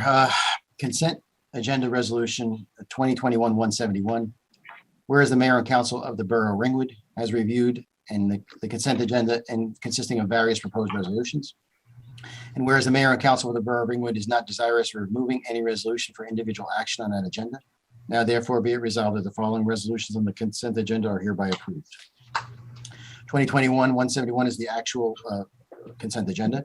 172 is the approval of the payroll and payroll transfers for July of 2021. 173 is the approval of voided checks. 174 is the authorization of the redemption for tax sales certificate. 175 is cancel 2021 taxes for Block 302, Lot 13. 176 is a refund of escrow for the Board of Adjustment. 177 is professional service payment, Erskine Road Drainage Project, Phase 4, final contract 2011 for $960. 178 is professional services payment, Erskine Road, Lakeview Avenue roadway and drainage improvement, construction supervision and inspection, Phase 4, contract number 2021-021 in the amount of $3,765 and no cents. 179 is the approval to participate in the Passaic County Cooperative Pricing Agreement. 180 is the approval to participate in the Somerset County Pricing Cooperative Pricing System.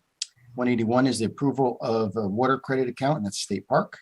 182 is approval of services payment, GIS consolidation and restructuring data contract number 2020-105. Is there a motion? I'll move it. Anyone second, please? Spear, I'll second. Nicole, roll call, please. Deputy Mayor McCracken, Yes. Council Members Bolton, Yes. Moretti, Yes. Matty Landis, Yes. O'Keefe, Yes. and Spear. Yes. That's all I have, Deputy Mayor. All right, very good. Moving along, we have the attorney's report. Mr. Klimek, please. Yes, Mr. Deputy Mayor. First of all, a brief report on quarry matters. We are in litigation on 3 matters. The first is our allegation that the quarry is excavating below an elevation allowed in your license resolution. Okay, that's one case that's pending. 2 others are they started operations earlier than the 7 o'clock start time. Those 2 cases are pending in the municipal court. The first case is pending in the Superior Court. So I just want to give you an update that the borough is closely monitoring activities at the quarry. Okay. The second item I have is a request for proposals for special litigation and management counsel. Every year you do one for labor counsel. Speaking to Mr. Heck, I asked him to expand it because we have appointed special counsel for very specialized cases. So rather than send out RFPs every time we may need one, I've asked if we have one general RFP. So when those matters come up, we can, the matters have authorization to appoint counsel. There would be a contract, of course, but the manager, subject to my recommendation, would have authority to appoint the counsel. It would also be counsel in the event I have a conflict of interest. So that would be the resolution before you. There'd be a motion and discussion on it. I'll move it. This is just to publish the RFP. You will eventually get it back and approve it. Okay. Moretti, I'll second. Any discussion? Mr. Klimek completely addressed the question that was for me. All right, Nicole, roll call, please. Deputy Mayor McCracken, Yes. Council Members Bolton, Yes. Moretti, Yes. Matty Landis, Yes. O'Keefe, Yes. and Spear. Yes. That's it. Thank you, Mr. Deputy Mayor. Yes, sir. All right, moving along. This is the second general public portion of the meeting. Again, please limit your comments to 3 minutes and try not to be repetitive. Mr. Heck, would anyone like to address the council? Anyone have their hands raised? Yes. Robin Kennedy, and before I forgot to give my address, 310 Lakeview Avenue. I want to speak a little bit to the James Drive thing because honestly, they have my sympathies. I had issues with my septic a number of years back. It wasn't draining into the field well enough, but I didn't wait 2 years. And the first time I heard about James Drive was at the planning board meeting where Ringwood Crossing got introduced. And I believe that was October 2019. So I'm wondering how nobody fixed it within the last 2 years or worked harder to get it done. Now, when I had to address my septic issue, it ended up costing me thousands of dollars. I had 4 different companies show up until Capola figured out what the problem was. And I've had to address that same problem a few times. I did it. I had to pay for it. And I've heard a couple of times how this benefits all the residents of Ringwood. And really, I beg to differ. Erskine needed 2 dams replaced. Erskine residents, the people who are eligible to join ELPOA, we're paying for it. I didn't complain about that. Although, frankly, I think the lakes benefit everybody that lives in Ringwood. The lakes are beautiful. People want to come to a lake community, but nobody else paid for our dams. And I'm going to pay $295 bills every single year for 20 years. Cupsa had to fix their own dam. Skyline Lakes had to fix their own. And we pay for it. In this particular case, nobody's arguing that this needs to be taken care of and that the borough needs to do whatever the borough needs to do to help facilitate this getting fixed. But to me, the question is, why do all of the septic owners in Ringwood who knew when we bought our homes, we had septic, that was part of the overhead, maintaining your septic, because a good homeowner does maintain their septic. If you bought a house with a sewer, it's the cost of your home. You knew you were moving in to a neighborhood with a sewer. So again, I hope you get it fixed for them. They certainly can't continue living like that. But until somebody helps me pay every time I need my septic tank pumped out, or something happens to my leach field, or God forbid, my whole field goes and I have to replace $30,000 to $50,000, that's on me. Nobody's helping me with that. So I hope we can get them taken care of. I just don't want to pay for it. That's all I have to say. Thank you. Ms. Kennedy, thank you for your comments. Mr. Heck, is there anybody else with their hands raised? Yes. Good evening. Cheryl Fuchs, 18 Linnea Place. Hope everybody's doing well. My question actually is for Councilperson Landis and follow up with Mr. Heck. Councilperson Landis, we had discussed on Facebook over the week regarding any tangible evidence that there's an actual issue where people hadn't been able to get emergency services due to the radio connections. You had told me after I asked 3 times for an answer that it would be addressed, that you spoke to Mr. Heck, and that Mr. Heck would address it in this evening's manager's report. I didn't hear anything. So I don't know if Ms. Landis was putting me off or if she hadn't spoken to Mr. Heck. But basically what I was looking for was just some records that showed any unneedless emergency, death, injury, because there was an officer in a part of town that couldn't get radio connections. So I guess, Mr. Heck, my first question is, did Councilperson Landis bring this up to you? And if not, Councilperson Landis, why did you tell me that? That's all I have. Thank you. Ms. Fuchs, thank you very much. Mr. Heck, would you just like to briefly respond to that?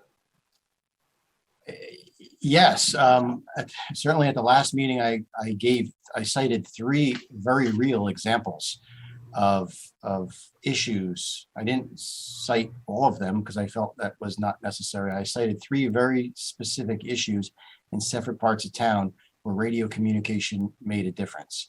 I will tell you that since that time at the last month, we had a fire call. The radio didn't go out. The police officer was in the house, couldn't get help, it was an oven fire. Now, fortunately, he was able to turn the oven off. And so the fire was extinguished, but he had to go out to the radio car in order to get communication back to dispatch. I think 2 meetings ago, I told you about a heart attack, somebody in CPR. I told you that we're having trouble communicating in schools. I told you about a serious accident. All of this is part of the record. I will tell you that Sunday night, the radios went down, and we had an officer that has traffic stop that was looking for backup and couldn't get it.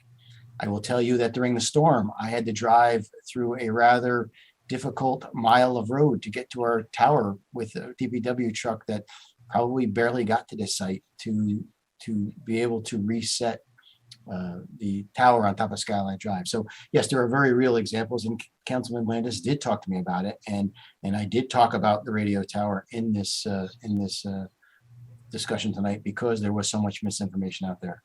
So yes. I'm sorry. Deputy Mayor McCracken, I have a quick question for our town manager on that. Go ahead, please. Okay, Scott, in 2017, the town used the Ford money to hire a PR firm. In 2018, well, this is public portion, so why don't we wait until the public? Oh, okay, you're right. People waiting. Okay, good point. Sorry, Deputy Mayor, please continue. I'll ask it after. Mr. Heck, is there anybody else waiting? Yeah, there's several. Mr. Rybacki? Paul Rybacki, 99 Edward Drive. I just want to let Councilperson O'Keefe know she's very, I guess, focused on knowing who you're talking, that the borough manager's talking to, that the borough manager will be talking to the Ringwood seniors in September. And if she would like to come and listen, monitor what he said, there's time. You need to contact Anne Marie Bono and get your membership application in so you can come hear what our town manager says to our seniors. Thank you. Thank you, Mr. Rybacki. I don't know if it's a second time, so we'll see. I hung up too soon before. I should have stayed on so I could ask more questions. My apologies. And Mr. Heck, with all due respect, I do appreciate these stories that we have heard, and I don't dispute them at all. I don't think there's anyone who can see that there is definitely potential for harm if our officers are not able to respond in a timely manner. That's not my question, and that's not what my question was focused to. What I asked was for tangible evidence and numbers of calls and this is what Councilwoman Landis and I had discussed on Facebook. All I'm looking for was an answer to my specific questions from one of my council persons, and I didn't get it. Again, I don't dispute the fact that it's needed. I'm not going to go into the financial end of things because that's not my forte. But I am really disappointed that I was blown off and did not get what I requested of my council person tonight. So that's it. Now this time I'm really going to hang up. Good night. Again, thank you, Ms. Fuchs, for those comments. I'm sure we can get those actual numbers by simply delving into the police CAD system. They usually track all types of calls. Is that right, Mr. Heck? They provided the information to me. Very good. Is there anybody else waiting? Yes.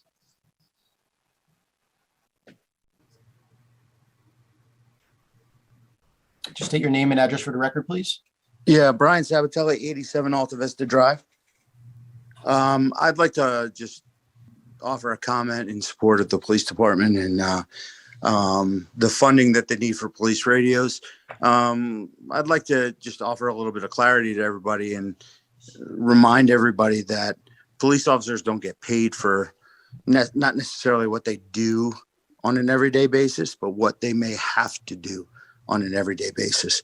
So if a police radio doesn't come through in a school where there may be a bad guy with the intention of harming children, when a police radio doesn't go through when somebody's in cardiac arrest at a ball field in the north end of town, when a police radio doesn't go through in a shopping center where, somebody's grandmother slipped and fell. Okay. All of a sudden, you're going to realize the brevity of not funding the police officers and their equipment. You're going to understand it real quick when it hits home. It has nothing to do with, obviously, Mr. Heck has showed for many years what the town needs. The town can't control somebody's septic system, somebody's personal. They can set the rules for which somebody has to update their own septic system, but they can't control everything that person does with their own septic system or their own homes. They can only control the things that they own, the things that they manage.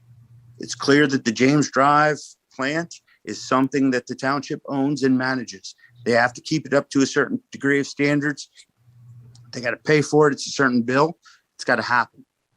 Okay. The police radios is clearly something that benefits everyone and is completely necessary. I think Councilperson O'Keefe has shown a clear and I guess, not necessarily understanding how her own town operates, but that's what happens when you're in charge of a town. Okay. You own it, you manage it, you got to fund it. So I'm offering support for both of these projects, and we got to figure out how to pay them. Thank you. Mr. Sabatelli, thank you very much for that. Mr. Heck, anyone else? I think there is no one else that wants to speak. All right, if that's the case, council people, I appreciate if you just hold your comments for the next portion. Yeah, motion to close, Mr. Deputy Mayor. Yes, we'll need a motion to close. So moved. Second, please. Second.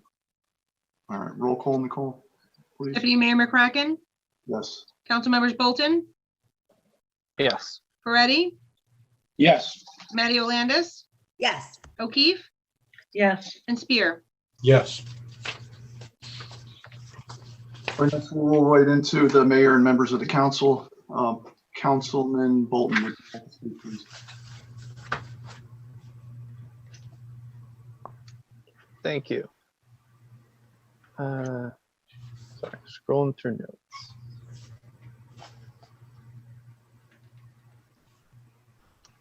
So in general, I want to apologize for not responding to many things in a more timely manner. Obviously the order of operations this evening was a little different, but in general, lately by the time it's my turn or I'm able to get a word in, it's too late for me to do what I feel is a proper job. While I prefer to speak plainly and from the heart, a few prepared words seem a better way to serve the residents regardless of the hour. So forgive me as I check some of these notes. See, this is where, well, actually, no, I'm going to continue with this bullet, and forgive me since I clearly at this hour, I can't even read all that well. I would like to propose that in the future, like we did today, we have that second session for mayor and council after the initial public portion, so that when we do have a quick answer, we can address questions in a timely manner while the individual who asked is still present. So I personally found this evening's format to be constructive and positive overall. So I hope that that's something that we can continue in the future. In the past, there have been calls for my resignation. I'm not going to be doing that. However, if it pleases the mayor when she's back, I am happy to step aside and give up any of my committee seats. I've been happy to serve on them over the many years, and I'll definitely continue to do so if asked. One of the things that I do want to clarify for residents is a little bit about the committee structure and how it tends to operate, especially since so much has been made of my presence on all of these. So specifically regarding the Fair Share Housing Committee, while I did join, that was in the final stretches of a deal that was very far underway. There is nothing that I could have done materially to shape or change the outcome there. And the movement of that agreement to the public for discussion and transparency should not be taken as my endorsement.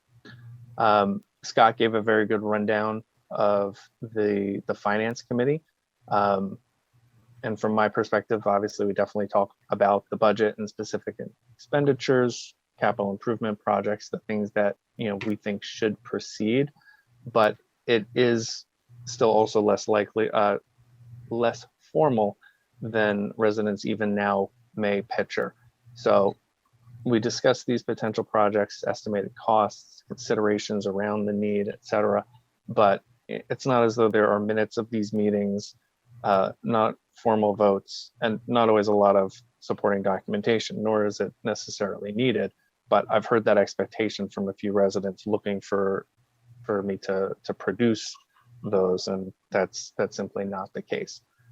And also to clarify, as indicated, we have discussed items, particularly James Drive, for a few years, but this was a situation where it was being monitored, but not a plan originally to come to fruition in 2021. So it's not as though in 2018 we were talking about this with a 2021 date in mind. It was something that we were monitoring and discussing every year as to whether or not this was the year to pull the trigger and were we going to bond this year.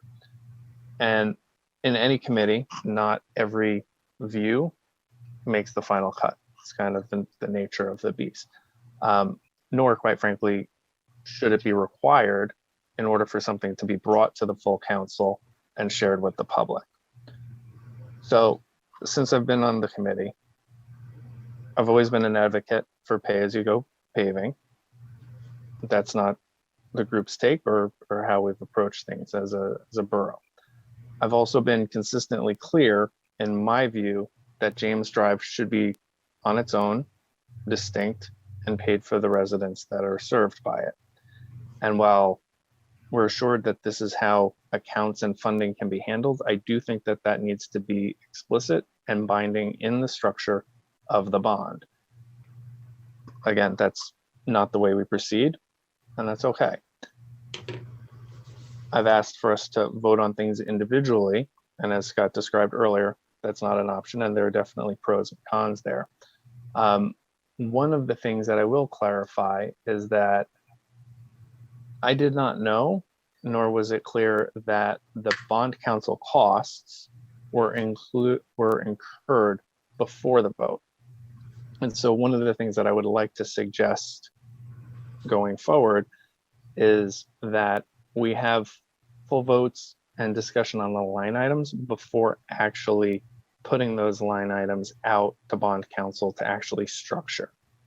I don't think that we needed to have the full legal bond document before hearing from all of our council people and residents on each of the individual line items.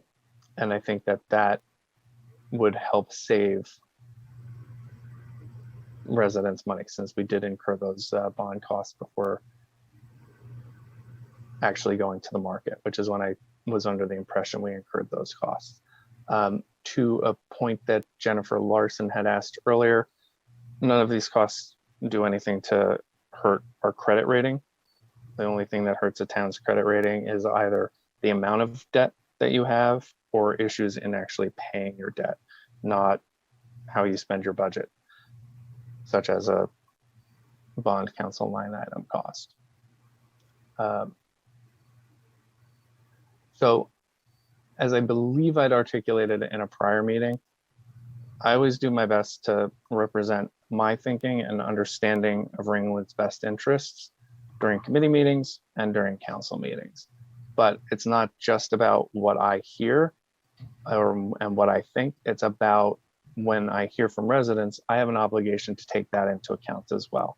And I knew in 2019 and in 2020 that those were not the right years or the right time to bond. But I also heard loud and clear in 2021 that what we had in front of us was not quite right either. And specifically the James Drive plan. And this is where it's complicated and unfortunate that issues such as the police radio are all intertwined within one bond. Now, I will also say that I look forward to getting a copy from whether it's the court that can produce the paper document, but concrete definition about exactly where the borough's legal obligation based on this judgment starts and where it ends relative to the residents who are served by the James Drive sewer plant. I'm going to try to not be too repetitive here because it's really been covered quite a lot. The one thing that I will say that I don't think has been raised is another thing that changed from the, or I should say that changed over the course of talking about the James Drive plan and actually moving the bond into the public forum, excuse me, is the availability of the grant funding. And so with those new funds available, I think that we should pursue using at least half of them for the plant, if not more. The physical improvements needed to keep the borough safe during the pandemic have already been made, and I don't think we're likely to need an additional $1 million in PPE to see us through to the end. So perhaps we don't want to use all of the funds for the James Drive plant, but I do think that using at least half of it would significantly reduce the cost to the town and the residents. The one other point that I will raise about the differences between improving the plant and revisiting whether a new plant is in order, which I had not heard, is just the capacity demands, and whether or not the increase in capacity and service capacity that we could get from a new plant might warrant considering that investment as well, especially since that would have a longer service life for the bond versus just the improvements to the old existing plant. And the other thing that I would like to suggest, if we do move forward with a separate bond for James Drive, is that rather than structure it, and again, depending upon what comes out from the court agreement, rather than structuring it as a borough general obligation bond, can't read, telling you, rather than structuring it as a borough general obligation bond, it should be a revenue bond. So that would be backed by the fees and revenues generated by the plant as opposed to just the overall taxing authority of the borough. And I will leave that there. And once we have the ruling, if aside from it being shared with the council, if we could post that to the website for residents, that would be great as well. Mr. Bolton, is that it? Yes. So I saved it up for a long time. Sorry. Appreciate it. Thank you very much. Councilwoman O'Keefe, do you have anything you want to speak on? Yes, I do, as a matter of fact. Jennifer Larson brought up the fact that her father is a developer and that she thought the fair share housing deal was a good deal. And it may be, Jennifer, for most municipalities in New Jersey, but Ringwood is a unique municipality in that we're 100% in the Highlands Preservation Area. And I've seen some misinformation online on social media. It seems some current council members are trying to revise history. So I just want to clear things up. Councilman Ferretti and my position is the same as New Jersey Republican leaders, John Bradnick and Holly Schapese. We don't think a judge who has never been to Ringwood should decide how many affordable units we need to build. Ringwood is in a unique position to fight this unfair mandate. In 2017, excuse me, Tom Dunn stated Ringwood could fight tooth and nail against any development, affordable or otherwise, because it is located 100% in the Highlands Preservation Area. The stand we should have taken is that we have no responsibility due to this fact. Our council majority has spent hundreds of thousands of our tax dollars pursuing the dream of high-density housing on Skyline Drive for wealthy developers and political allies. Instead, we should have been working with Republican leader John Bramnick in the fight for no high-density development in Ringwood because of the direct impact it will have on our schools, traffic, emergency services, police, and environment. High-density housing will lead to higher taxes and changing the natural landscape of our community. This isn't a new idea for my Republican council colleagues. They have been trying to do this as far back as 1985. Then it was a proposal to build 477 townhouses on Skyline Drive. In 2017, when the town could have taken Mr. Dunn's advice and fought this unfair mandate tooth and nail, they didn't. Instead, they used our tax dollars to hire a planner, environmental consultant, an engineer, an architect to devise this preposterous plan. Today, they want you to think it's the only viable alternative, padding the pockets of wealthy developers and making Ringwood residents foot the bill. Nothing could be further from the truth. When Councilman Ferretti and Bolton and I ran in 2017, we ran against overdevelopment. The residents of Ringwood don't want this, and they sent that message loud and clear. Unfortunately, our fellow council members aren't listening. It's obvious that the majority doesn't care what our residents want. They actually brought this vote up at a May meeting when it had been rescheduled to fall on a Thursday evening before Memorial Day.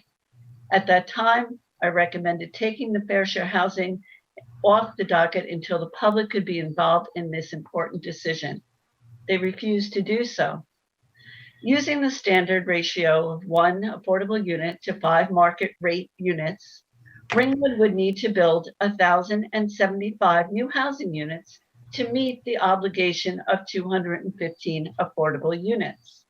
That's over 1,000 new units of housing for our community.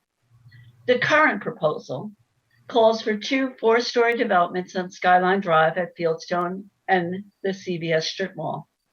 There would be a total of 256 rental units built, but only 44 of these units would be credited towards our affordable housing.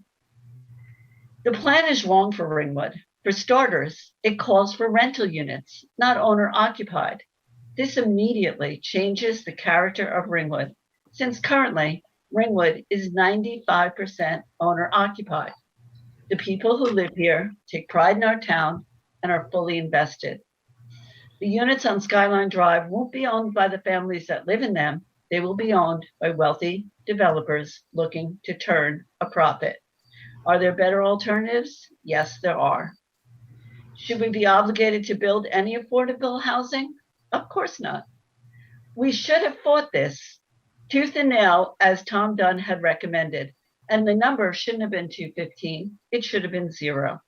However, if they insist on making us liable to the state for 215 units, we should find a way to satisfy the obligation efficiently with as few units of new housing as possible. They'll do 44 now, but we'll still be obligated for 171. And in 5 years, the state will be coming back to us to see what our new plan is. And that will be when the council majority will probably push for more high density housing built by their wealthy private developer friends. As for the state of our downtown, there isn't a resident in Ringwood who doesn't want something done about this abomination. We really can't fault the property owners. They are fully aware that the town has been spending hundreds of thousands of our tax dollars to make their property worth millions more.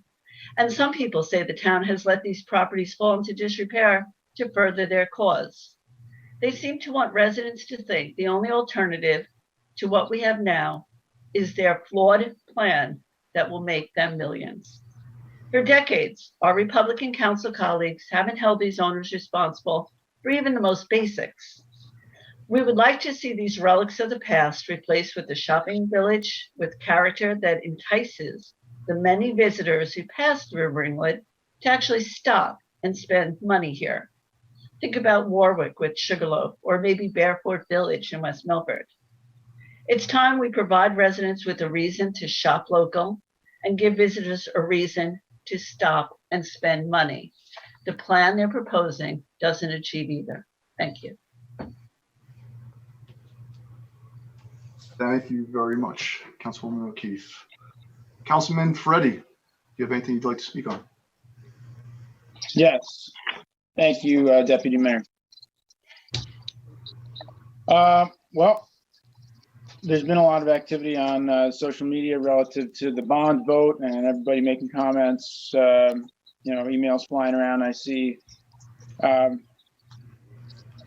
It's silly that it's so politicized, because what it comes down to is, and I know Kathy and Ryan agree with me, police radio repeaters are extremely important. Same with the library, and the same with the Ringwood Acres treatment plant. What is also important, though, is how we pay for them, and that the numbers are right. And that is what concerned us, and that's why we voted no.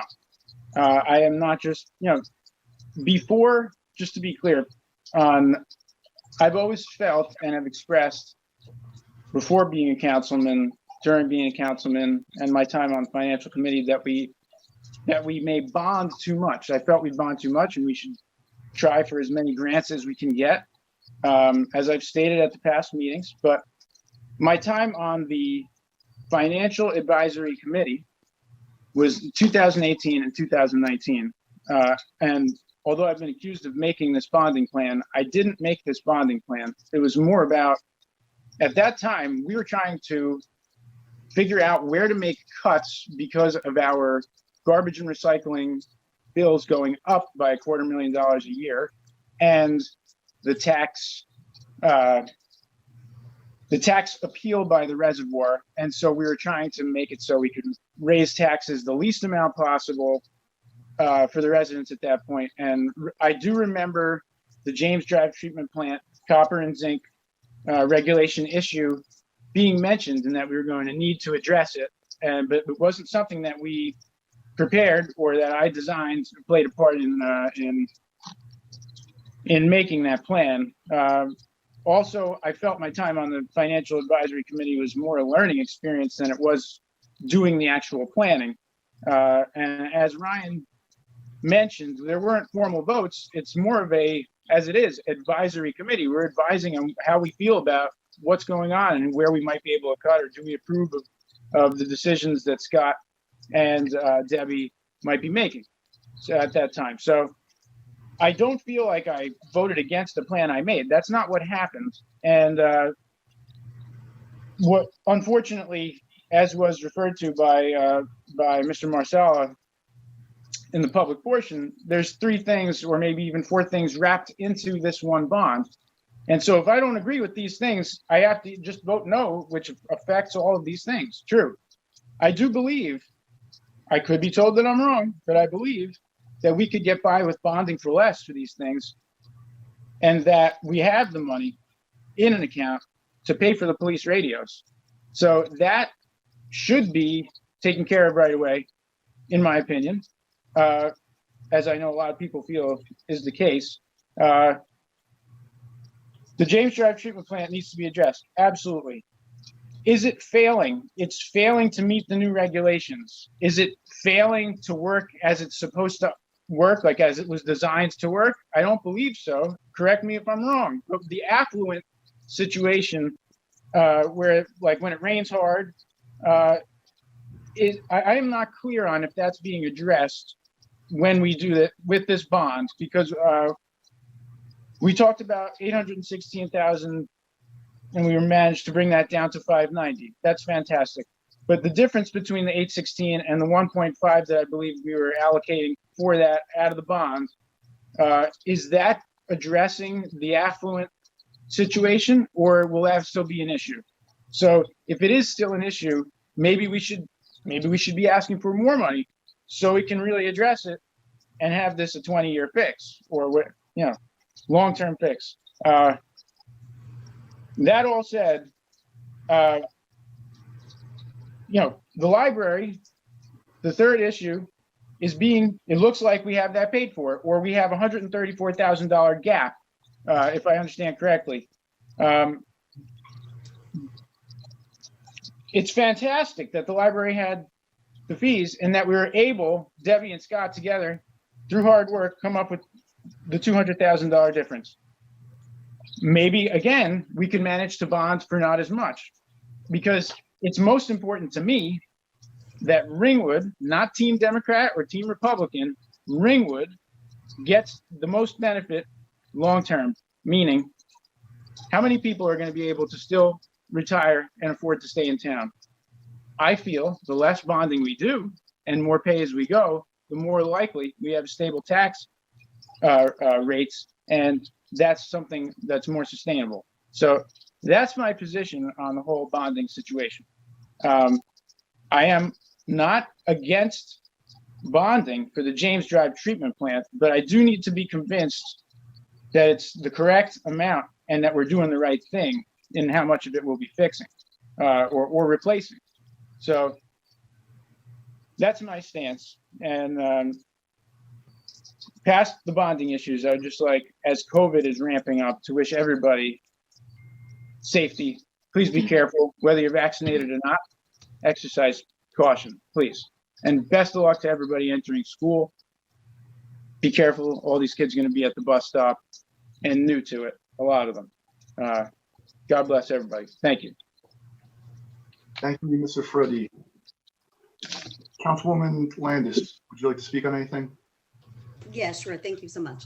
In reference to Ms. Fuchs, I did reach out to the borough manager and I asked him to once again give examples, which he has in numerous meetings. I'm sorry that you said you were disappointed. After all, I am the only council person that takes time to engage residents in difficult conversations via social media. So just a little bit on that. I'm still frustrated. I'm struggling to put my head around all this. I'm not clear why we would vote to spend $100,000 in engineering costs, $10,000 in application fees, the $10,000 to create a bond for a bond application if there was no intention on following through with the bond. It's actually baffling.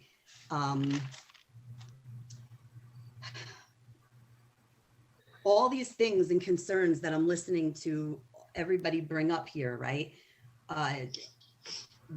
Why all of a sudden now are these concerns? All of these things should have been expressed during committee. When we had the initial to introduce the bond ordinance, everybody voted unanimously to introduce this. There was still no conversation. Councilwoman O'Keefe, you love conversation. You're always the first to engage in that. Mum's the word during that. So Jamie, since you addressed me personally, I'd like to respond if you'd give me a second. Excuse me, Councilwoman O'Keefe. You has the floor right now, please.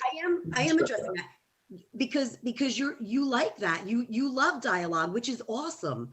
But there was no dialogue for something this important. We introduced this and it was unanimously introduced. There was no discussion that alluded to the fact that a month later, 3 people would vote no, totally putting a squash on all of the things that had been planned.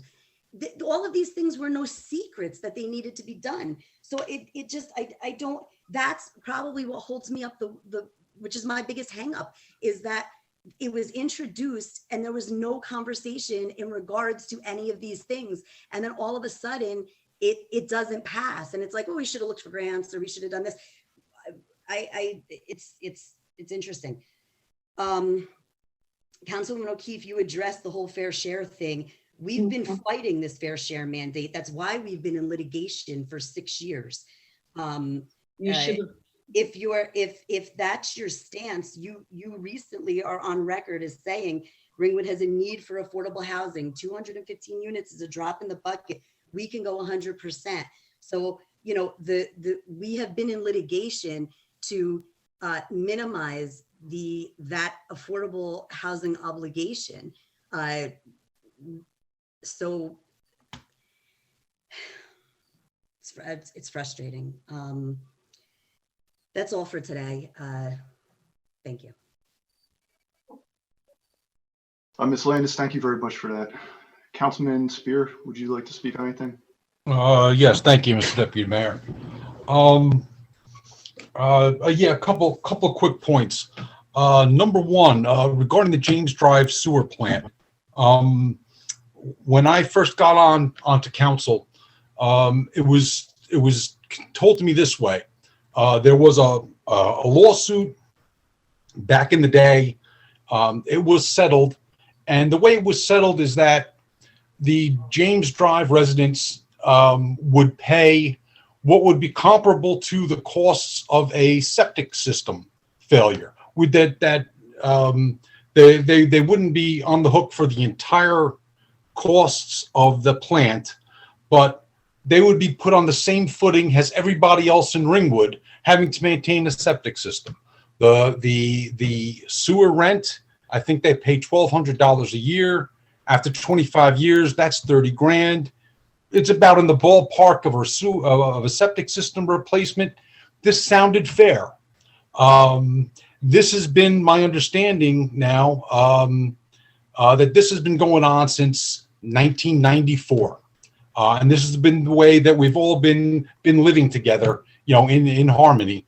And now at this point, it has become a horrible issue and a great deal of injustice that some people have a sewer plant and most people don't.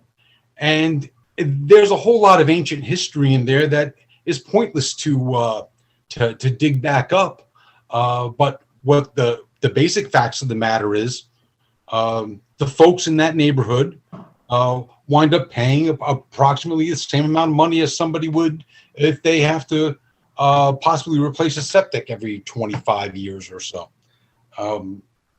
It's not the worst thing. And if I wish that the blocking, that, you know, I wish that my Democrat colleagues couldn't go forward with this.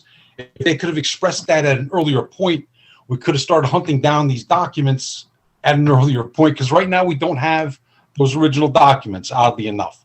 I'm sure they'll turn up. Hopefully there are minutes from, you know, 1993, 1994 that can kind of lay this out for everybody to see.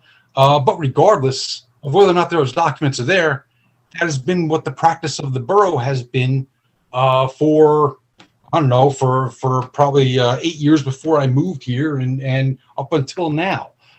So you're going to have a hard time getting over that bar of this is what the practice has always been. If we decide that we're going to make it as if these are revenue bonds subject to the revenue generated by those particular people paying their sewer rents, we're going to be in a whole different footing.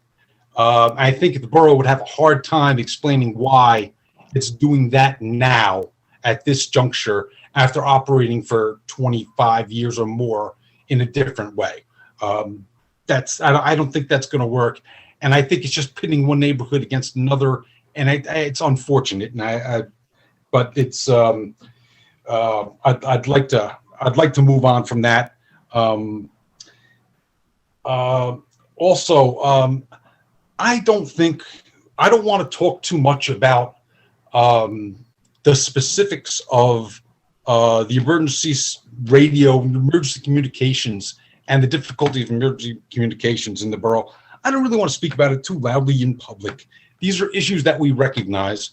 They are there. We can get information from the manager and find out about it. But to broadcast those type of things, it doesn't sit well with me. We understand it's a problem.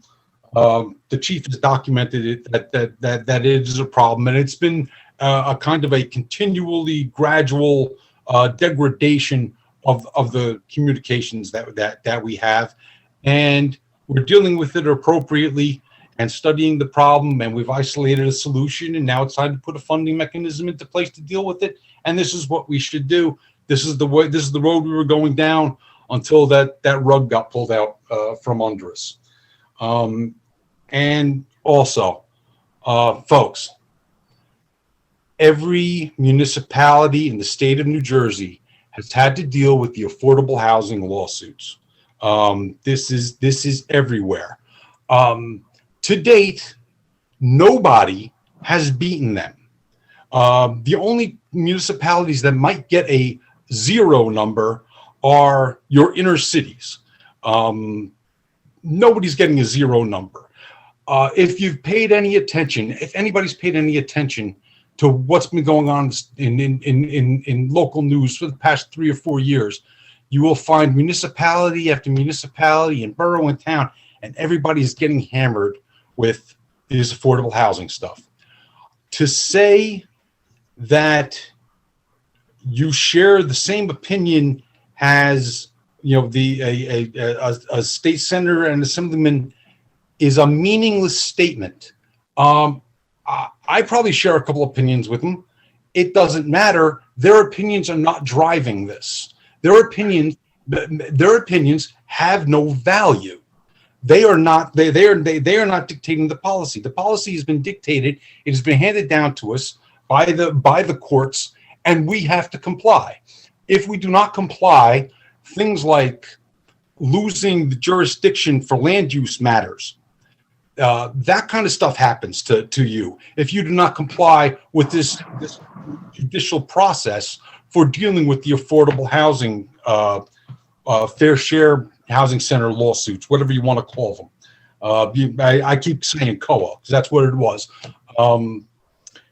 The township of Wayne in Passaic County, right down the road here, had that happen to them for a couple of months. They quickly came to heel and came back to Judge Brogan and said, please, Judge, we're ready to go and settle. And now they're settling for thousands of units all over town. The judiciary is taking this very seriously. We are not going to be able to say something like, well, we're in the Highlands. Everybody knows we're in the Highlands. They still yet put that number on us as a number that we have to address in some fashion or another.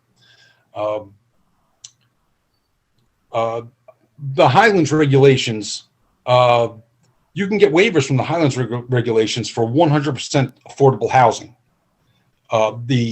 The Highlands regulations, and the first thing that the Highlands Council did is make a memorandum of understanding with the Council on Affordable Housing back in the day.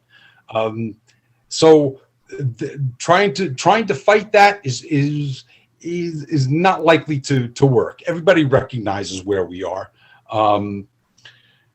And to say that we shouldn't have spent the money to go through the COA mediation process, what we ended up with is where we started with well over 200 units as our required fair share. What we have ended up with is that what the borough of Ringwood has to do is zone 3 areas, the 2 shopping center areas on Skyline Drive, a little area down on the south end of town over by the diner. We have to zone them to allow for mixed-use development, some retail, some housing. The some retail, some housing mixed-use development model is something you'd commonly see getting built all over the place. You really don't see too much strictly 100% retail developments unless they're on state highways or something like that. Please take a look around, see what these municipalities are doing. Everybody's forced to do this kind of stuff. And we have gotten ourselves down to a manageable number of required COA units. If we do this zoning change, we will have satisfied our 3rd round obligation. I think that's what the agreement says, if I recall correctly.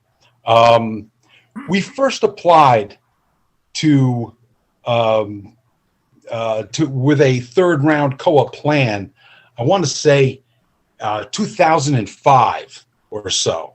This is how long this nonsense has been going on. That was our third round. There was also 2 other rounds where the borough put forth some kind of affordable housing plan.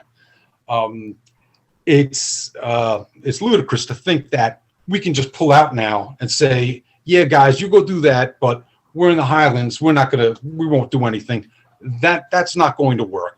We're not going to be able to get over this hurdle here that was imposed by the judiciary. I am totally opposed to it, but it is the way it is, and we have to deal with it. But we're not going to get by it with just a bunch of bluster and indignation. We're going to actually have to focus and try to figure out what's the best thing we can do for the town.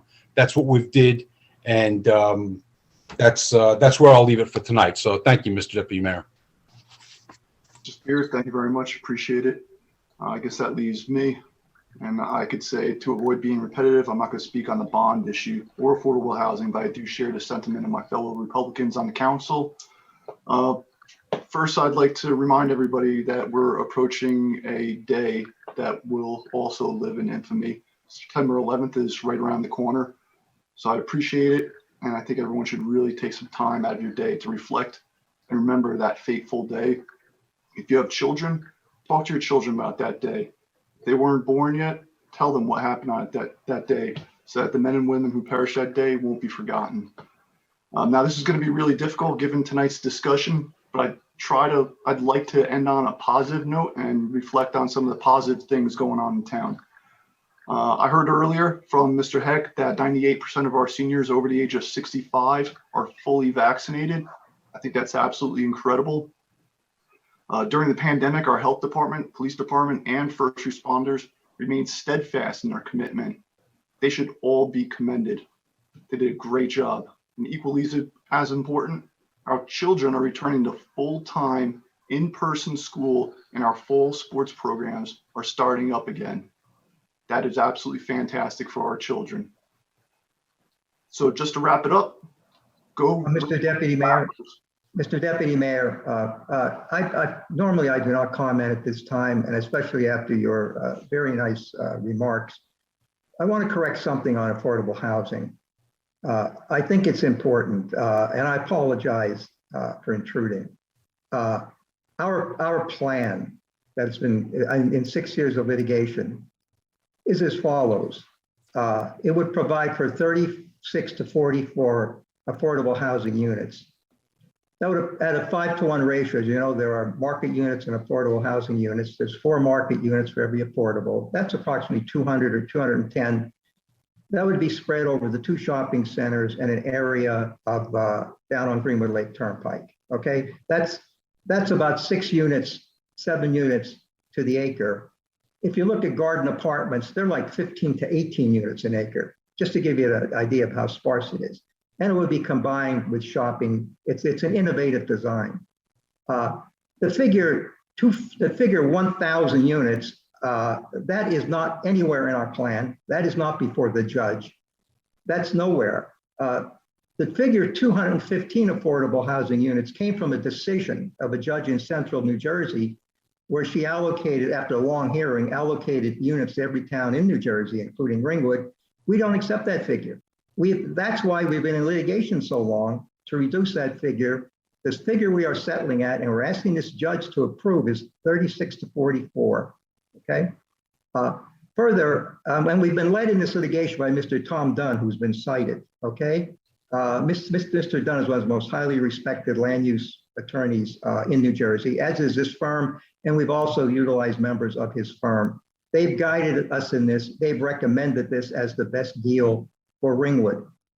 Another thing that has to be emphasized is, as Councilman Spears said, there's no getting out of it. The Supreme Court has ruled that every municipality, without exception, has an obligation to provide for some low and moderate income housing. If the municipality doesn't want to do it, that's okay. Then it opens up to what is called the builder's remedy. Then a private developer can come in, and that person can do the affordable housing and market housing as they see fit. And I will tell you, we are before the court with our plan. There is an intervener who has another plan. Okay? So either a municipality controls its destiny or they can throw up their hands and let someone else control it. I thought that was the message we were putting out for the last 5 or 6 years, that we were trying to get the best plan. We're going to satisfy our obligation, our constitutional obligation, engage in good planning. Let's get some innovative planning for the shopping centers, get some new ideas in there, provide some alternate housing. We have 4,100 single family homes. Maybe we'll have 200 multifamily units, provide a different type of housing. Maybe some people want to rent for a short period of time. Maybe senior citizens want to be by their grandchildren or their children. Someone could have a hard time and lose their home, and for a period of time, they'll live in an apartment. We don't want to inundate. And when I say we don't want to get, as a resident here, okay, we don't want to change the character of Ringwood at all. And our planners, our attorneys who are very learned, especially Mr. Dunn, they've analyzed that in detail. I thought it was explained clearly at hearings that we do not want to change the character of Ringwood with this affordable housing obligation. Okay, so the number, I have seen signs around town showing towers of 1,000 units or so. That's far from what's happening. That is not the idea. Furthermore, the mayor is going to perform, if we get through the court, if the court approves it. Remember, we have to get the court to approve 36 to 44 units with an intervener. And you also had a judge in central New Jersey who said 215 units. Okay, so that's where we're going. We do have we did sign a contract, an agreement with Fair Share, where they did agree to our figure, which is very important. Because Fair Share has been the group that's been leading the fight in New Jersey for affordable housing. They're the ones that got 500 units in one town, 1,000 in another town, et cetera, et cetera. They're the ones who have put the pressure on all the municipalities in New Jersey. Okay, they're assigned by the Supreme Court in any affordable housing suit. They have to be a party. Okay, that's how important they are, and that's why it was important that we negotiated with them. So again, just so you understand, we do not want to change. Our desire in this cell is not to change the character of Ringwood, actually to improve it. Okay, as I said, the mayor is to create an architectural and design committee to make sure any development is in line with the character of the borough.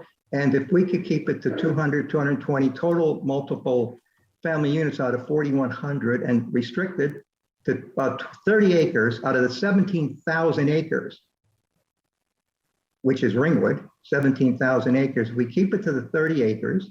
Okay? We will not put this housing in the residential areas. It will not be in Cupsaw, it will not be in Erskine, Skyline, it won't be in Stonetown. It'll be in an already developed area.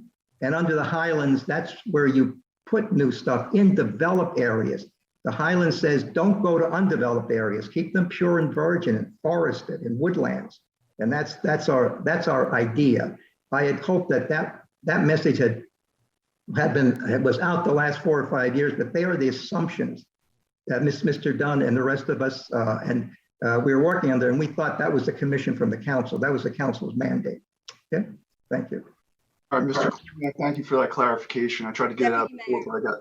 Deputy Mayor, before we adjourn, can I just have the floor real quick again?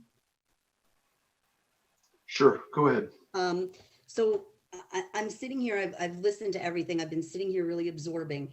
And after hearing everything, we still have no path forward for the projects that we need to do, right? We still have, there's been no solution, no resolution. We still have no path forward.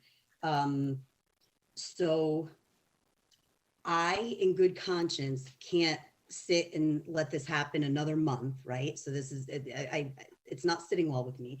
So before we adjourn, I think that I would like to make a motion to reintroduce the bond ordinance. We have to do something. We have to do something. All right, so is there a motion on the floor? Well, excuse me. That would be the bond ordinance from a few months ago, word for word, provision for provision. Is that the suggestion? Well, that's I'd like So I'm to asking say- that, well, Yeah. the council, Ms. Landis, is that the, That would be my suggestion, yes. well, let me, we have to identify, you know how we do an ordinance? Hold on one second. Let me access that ordinance. Excuse me, Deputy Mayor. May I say a few things? Yes, go ahead. Okay, just as you're talking about the bond ordinance, I just wanted to bring a few things up and clarify a few things. First of all, the library is not paid for. We included it as part of this bond ordinance, so we would have the funding in place to pay for these repairs. We are just borrowing it out of our current budget to cover the cost, and it's for materials only. It is not for any of the services. It is not paid for. So that's one thing I just want to clarify. Secondly, the grants. Everyone keeps saying that we need to apply for all these grants. Well, what we have to do is we need to cover the cost for these grants before we receive the money in. So in order to, instead of going out for bond ordinances, everyone is saying, well, why don't we just apply for grants so we could pay for these projects? That's not how it works. You need funding in place to cover the cost of the projects before you can even apply for these grants. What the purpose of a bond ordinance is to you have your estimated costs for the different projects. There's 4 projects in this one bond ordinance. It's the police radios, which are very important. It's the James Drive sewer plant. There is also road paving. And then there's the last one is the library. So those are the 4 items that were rolled into the one bond ordinance. What it does is it gives you the authority to spend this money based on estimates of the projects going forward. It does not mean you're going to be spending this money right away. You have up to 2 years to apply for any types of bonds for these projects. So it's not like we're going to go out right away and borrow $2.5 million to cover these projects.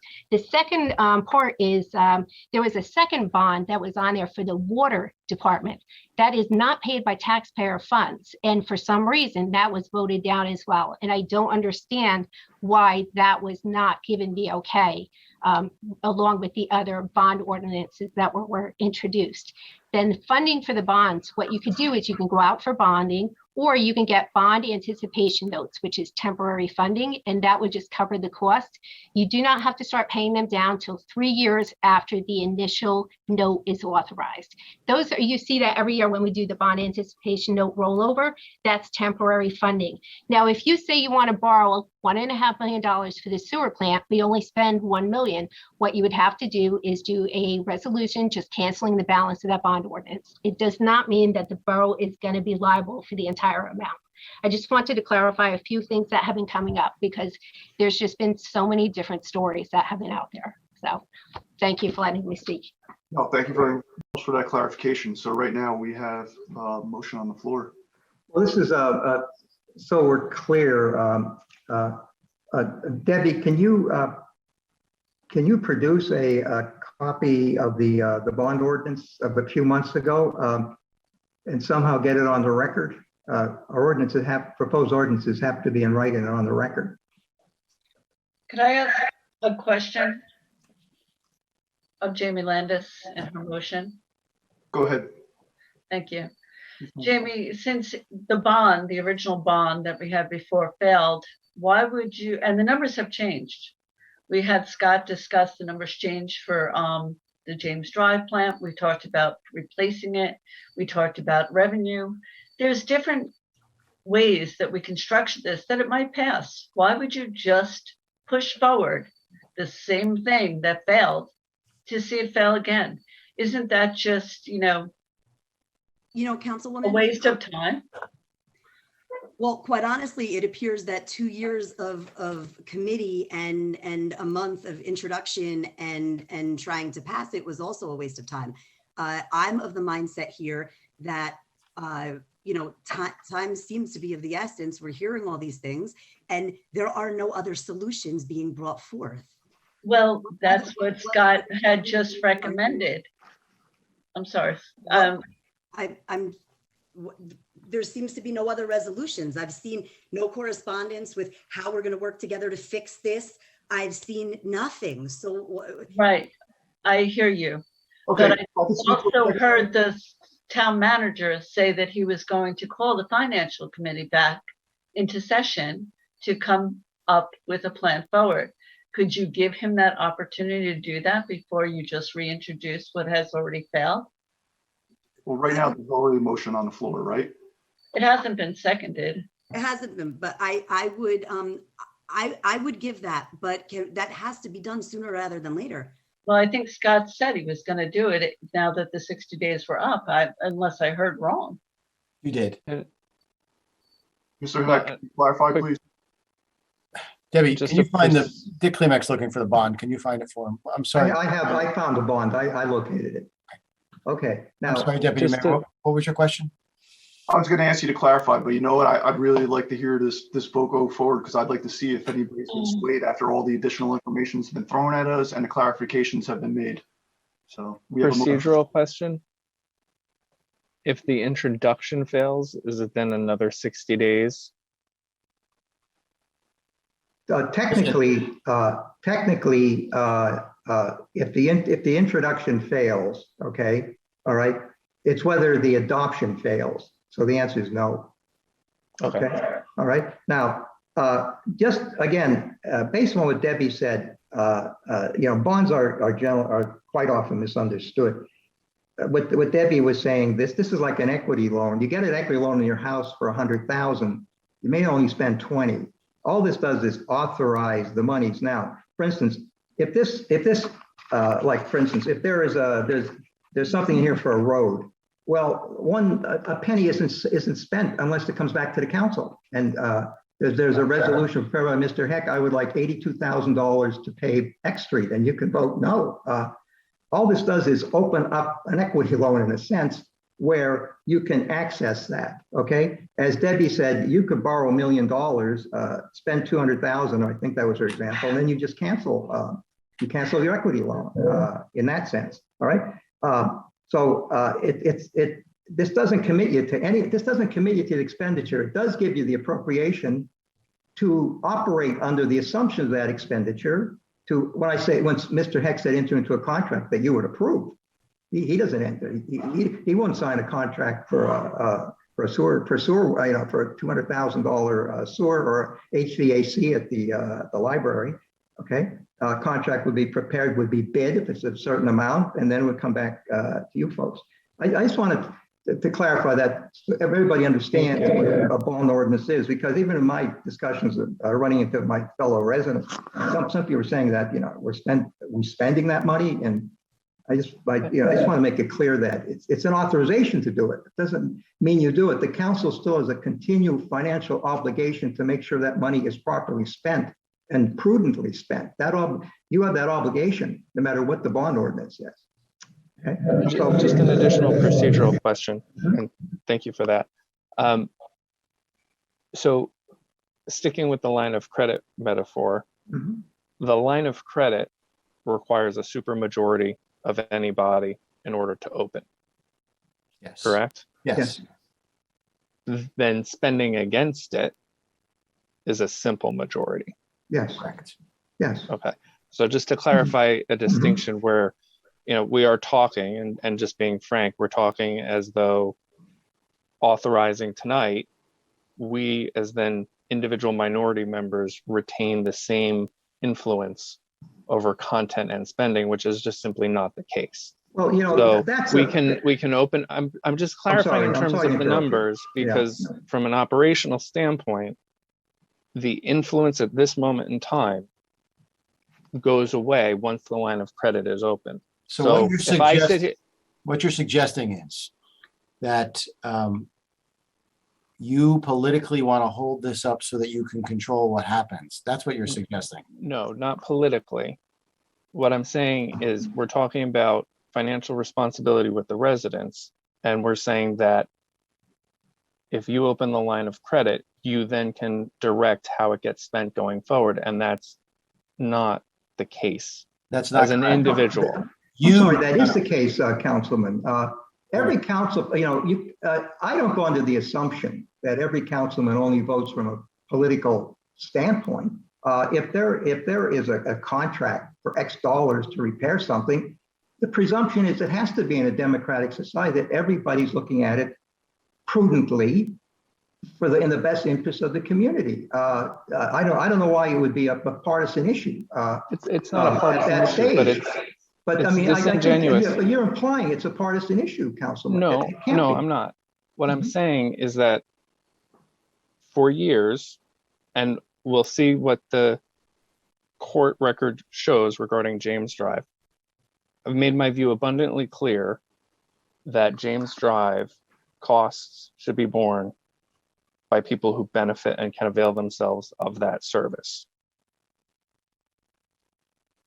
Opening up a line of credit this evening or next month without the mechanisms in place to ensure that setup, it's almost like a neglect of my duty, because I'm trying to ensure that the people who use that plan are the people who pay for that plan. Well, that's that your needs to be obligation. done. That's your obligation as an advocate to see that happens, to advance that position. That's why you're elected. Deputy Mayor, may I respond, Deputy Mayor? So you're on mute. Yes, please, Mr. Heck. So look, I want to correct something that was said earlier, and it was just expanded on a little bit right now. Councilwoman O'Keefe said, I spend this, I spend that, I buy trucks, I sign in contracts. That is not accurate. Every resolution comes to this body for a vote. This body, like we did tonight, votes on the bill list. Scott doesn't buy trucks. Scott takes the funding that you give me with the authorization and brings it back to you for a vote. No different than anything else that we've done. So to suggest that, Mr. Bolton, you just looked at me, I assume you're talking to me, and said you could just go ahead and do this. Scott can't do this. The council can do it. The council votes on the contracts. The council votes. You all, as a body, voted to spend $100,000 to design these plans. You, as a council, are going to be responsible for the fees and the fines that come. You, as a council, are going to be responsible ultimately to fix this thing, because the judge is going to mandate it. That's what's going to happen, because you cannot tell the DEP and the EPA, you know what? We're going to squabble about the funding. They're going to intervene. I'm telling you that right now. And you're also wrong about what creates our credit rating. It's not just your ability to pay back. It's your budget. It's your surplus. It's the money that you put aside for contingency. It's a 5-year plan. It's an interview on all the issues that you have going on in the community. It's your reaction to those issues. It's your resolution of issues, and it's the stability of the community. That's why we have great bond rating right now, because Debbie and I have worked. We came here in the years when we had no credit rating, which is why we had a 5.5% bond in the past, because we had no credit rating. We built that up. We are putting all of that in risk right now. Every bit in risk, because we as a community are in great shape and we work very hard to do that. Now, when we put our bond at risk, what does that affect? It affects us. It affects the county. It affects the schools. I'm not sure what we're doing here. We're a year and a half into this, and we are sitting here squabbling over how we're going to pay for it. Should we get grants? We researched the grants. You can't do that. Kathy wants me to go and research money so that we can help out residents with septics.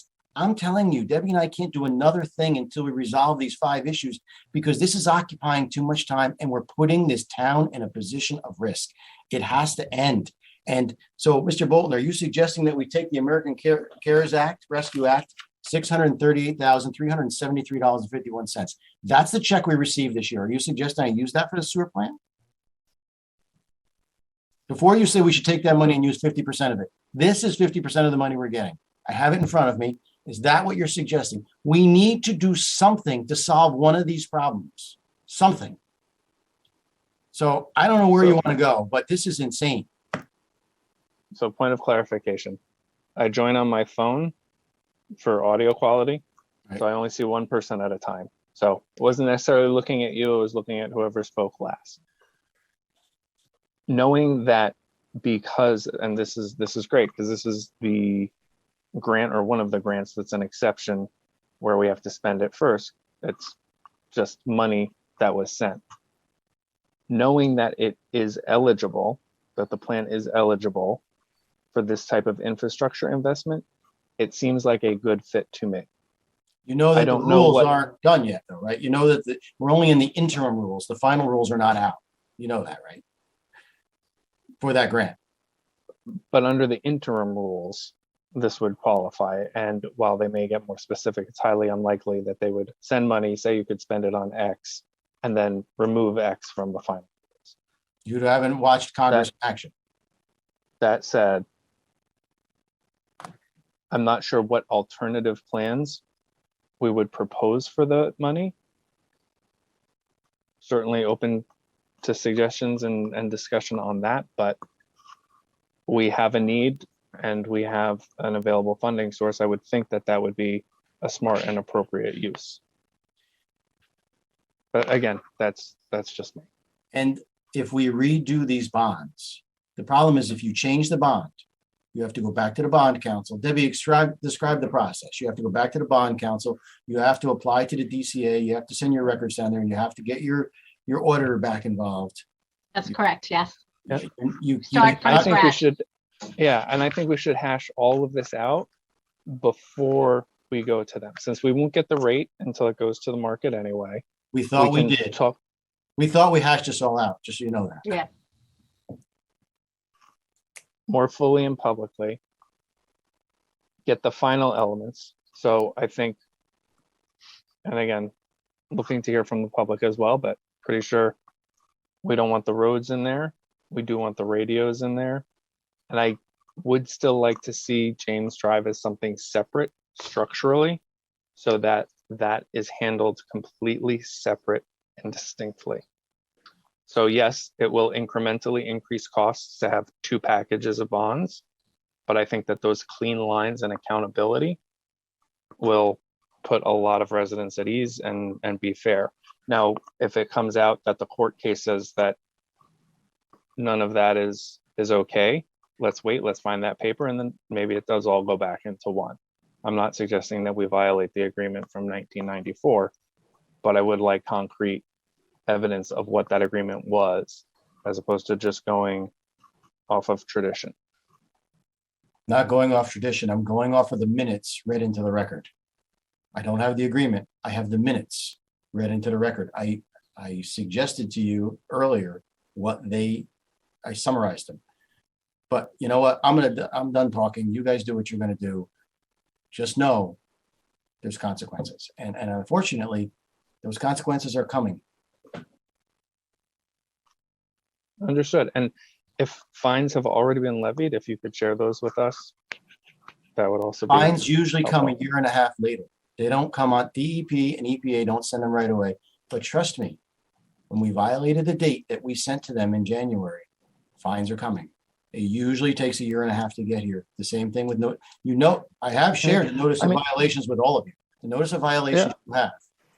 I actually, and this is, I only have this for my reference because I was thinking about the volume. It's perhaps not apples to apples, but we did get the violation of the capacity assurance exceedance from March of 2019. So, I mean, if they levied a fine for that, if we already have that. We put in a plan. We put in a plan to resolve that and remediate it. We then did the engineering. We submitted the engineer. We got the TWA permit. We submitted a schedule for us to repair, and we haven't repaired it. We were in violation of schedule. It's supposed to be done and complete in August. So they deferred that then. Understand that we're in violation of that, but okay. I happen to have it, and so I was curious if we'd gotten dinged for that one yet. This does remind me, would the current plan for the repairs change the capacity issue? No. No, okay.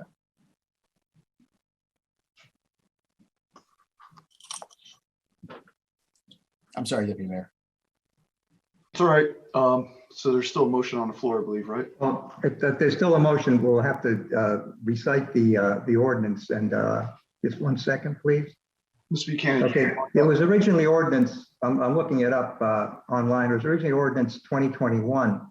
I'll read it by title, and then if a motion can be made. bond ordinance appropriating $3,345,500 and authorizing the issuance of $2,930,750 bonds or notes of the borough for various improvements or purposes authorized to be undertaken by the borough of Ringwood in the county, Passaic, state of New Jersey. Now, for the record, Debbie, if you could put a copy on this record, that was ordinance 2021-08, so we know what we're talking about because we have to have it in written form. That ordinance, if it's introduced, it would be, that ordinance was just read by title with a second reading on, what's our meeting, September what? 21st. September 21st at 7:30 p.m. At the municipal building as otherwise directed. The borough clerk shall publish a copy of the ordinance and other appropriate documents. Okay, so that ordinance, Debbie has a copy of it. Have you been able to produce a copy and even email it right now? Or, get it on to the council people so that everybody knows what we're talking about?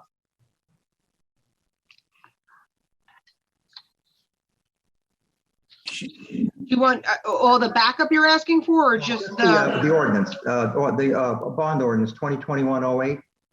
No, we would have to scan that and send that, Mr. Clement. Okay, all right. Well, that is the ordinance. Everyone had that ordinance. It would not be ordinance 21-08 now, because that ordinance so it would be 11. It would be 11. Okay. Okay. So that is the ordinance, folks, that you're voting on to introduce. It has the same, the improvements are the same, the costs are the same. It's nothing has changed from that particular ordinance that you're voting on. Okay, so that Councilman, that would you would make a motion based upon what I just read and the fact that it's a true copy. It's a replica of the ordinance that was introduced as 08. So moved. So moved, yeah. Motion. All right, we need a second. Spear, I'll second that.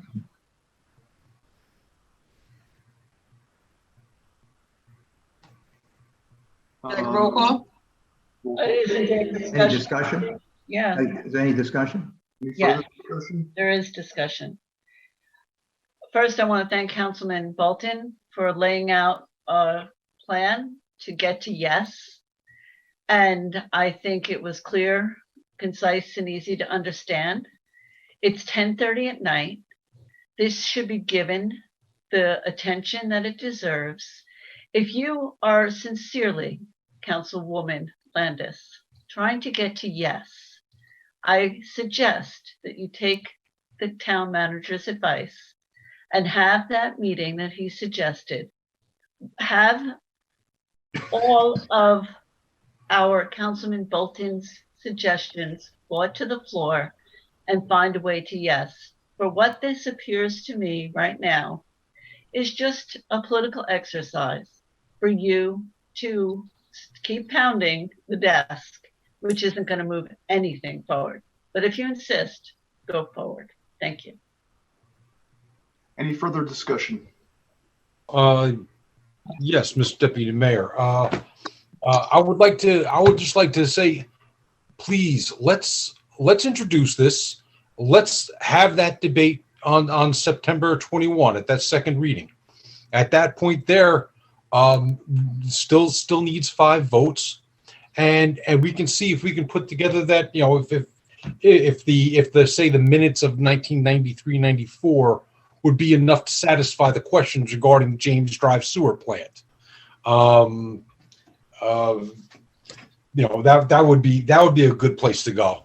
I think we're all squared away on the necessity for the police radios. So let's introduce this now. Let's get this through. Let's see if we can get this funding done this year. Thank you. Anyone else for further discussion? I appreciate that point. For clarification, after introduction, would we be able to remove or edit? No. You can always move to amend. If it's substantive changes, you have to redo the bonds. Well, you could carry it for another month, which is essential to redoing it, but you could carry it for another month. So for example, pulling the roads out. That would be major. It would undermine the bond ordinance, and you would have to amend it and basically reintroduce it. If you made it, I'll give you that. If you made a $30,000 adjustment at the second reading, that wouldn't matter. But when you do, 5, 10, 15%, you're changing the substance of the bond ordinance. But why wouldn't you just, if you really wanted to do that, you want to get this stuff done, why wouldn't you introduce the ordinance, adopt the ordinance, and pass a resolution so that we don't have to pay all these fees again? You can't carry a bond ordinance from one year to the next. It has to be finished in the same year. Why wouldn't you, at the same time you pass the ordinance, introduce canceling if you don't want to pave any of the roads, introduce a resolution canceling that portion of the debt? You could simply do that. That's within this body's authority. That sounds like a path to yes. It doesn't necessarily. I know, because you're worried about the politics. I understand. No, but hypothetically, just in terms of options, pass cancellation before. Not before. You'd have to adopt it, and then you could cancel. Debbie, to correct me if I'm wrong, you could cancel that portion of the debt if you so chose, so that you couldn't use it. Yes, by resolution. It's only a resolution you can cancel. Yes. In the same meeting before the bond. No, I would adopt the bond, and I would let you have to wait for its passage. You have to wait 20 days. 20 days stop. You can't do anything for 20 days after you pass it. Then I would pass a resolution that says we're gonna what do you call it, Deb? You just cancel that portion of the bond ordinance. Cancel 2021-08, or now it's 011. Yes. Item number B, payment. And just put the dollar amount in. But folks, I guess why I'm so frustrated is I disagree with I'm going to tell you, Ryan, I disagree a little bit with your statement before, but I wasn't going to go point by point because that's not worth it. What I'm worried about is the house of cards is going to fall. We need contingency money for all these items. We need contingency for Upper Ringwood because, honoring Vivian Milligan's concern that when they excavated last time, they opened up the sinkholes, and she never wanted that to happen because she's worried that the sinkholes will open up, and we spent $1.5 million last time. We need a contingency for that. We need to get the radios repaired. We need to get James Drive done, because the reality is I struggle sitting here watching us put ourselves in peril. Library's got to get done. You want to pave the roads, take the roads out. I mean, I have no problem with that. I worry about the other things. I don't want to spend $10,000 or $20,000 redoing a bond, driving it down the road. Then we're going to get to a point where you can't have the introduction, the adoption, and a 20-day estoppel in the same calendar year. Now we're going to start the process over in January or February. This doesn't make sense to me, folks. Not when we have a viable funding option. And just to clarify, how would this help sinkholes? No, I just listed all the contingencies that we have to keep in place for all the items that we have coming. Superfund fund starting in November. Let's be honest. We have to have contingencies for that. We have to work on that. We have to worry about the radio towers. We have to worry about the James Drive treatment plant. We have to worry about the library. We have to worry about finding money for now this new police training. We have these are all things. We have to have money for the new garbage contract that's going up 5.5%. So I guess what's frustrating me is for 2 months, until I forced this conversation tonight, for 2 months nothing's happened. Nobody's called me. Nobody said, hey, listen, I voted no, but maybe we could do. None of that has happened. So Debbie and I are worried, and Debbie, I'm not going to speak for you. You can speak for yourself, but I can tell you I'm concerned. The end of the year is coming, and I don't know how this is all going to work. Hey, Ryan, I would support taking the roads out and to have them funded separately. I'd support that with you, okay? To be honest, I can't pave the roads this year anyway. At this point, it's too late. It's too late to pave those roads. So just while we're in free discussion and given given the hour, Yeah. although it's gone like- on long enough to make it feel like an error, why don't we then also, in the spirit of being prepared for maybe and options, just also reintroduce 09 as well? Sorry, the water department bonds, just so that we're in the same position to discuss and move in the future, and that one's not lagging behind. Well, that'll certainly make sense because we'll need those pumps before next spring. We have that on hand to read into the record as well. Thanks for that, Ryan. I agree. And no promises, no guarantees, conversation to continue. Yeah. I don't want any surprise depending upon how it goes, but the very least we can do is position ourselves for conversation. We don't want surprise either. That's not a good thing.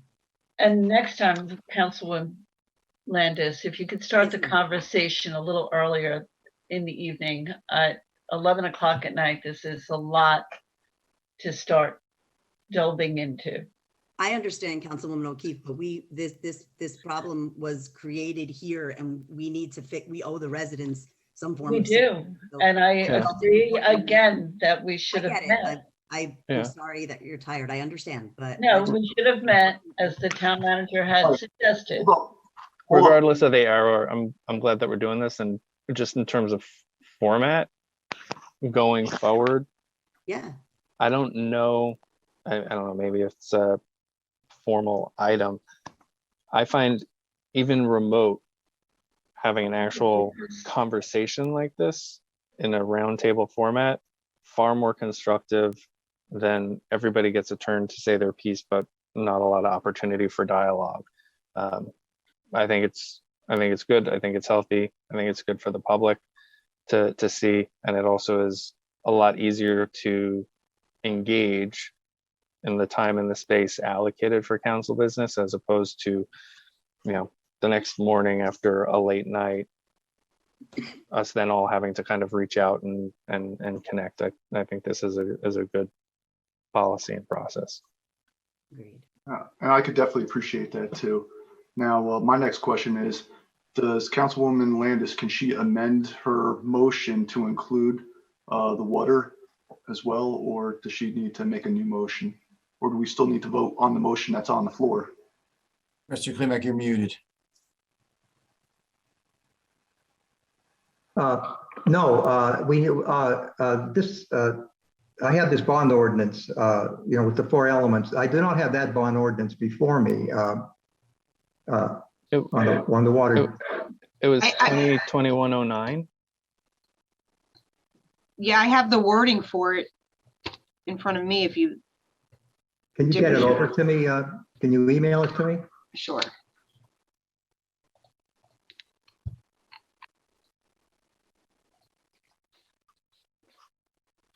Let's see where you come along.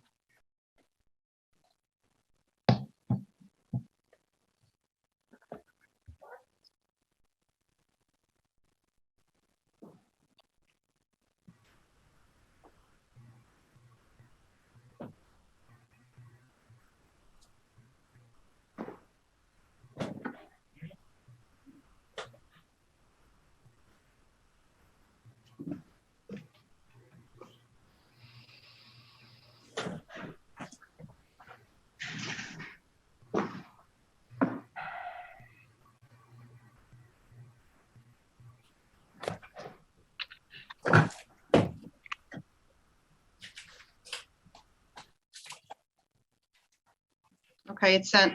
Okay, thank you.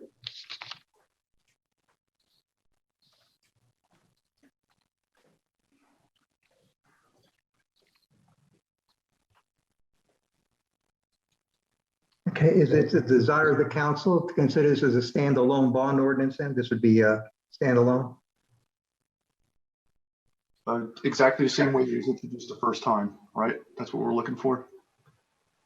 It's whatever your pleasure is. Yes, let me know. Now we have a motion and a second on the table. Are they to be withdrawn? We can Can withdraw. you just amend them? Well, the thing is, that's what I want to do. If you want to consolidate two ordinances, okay?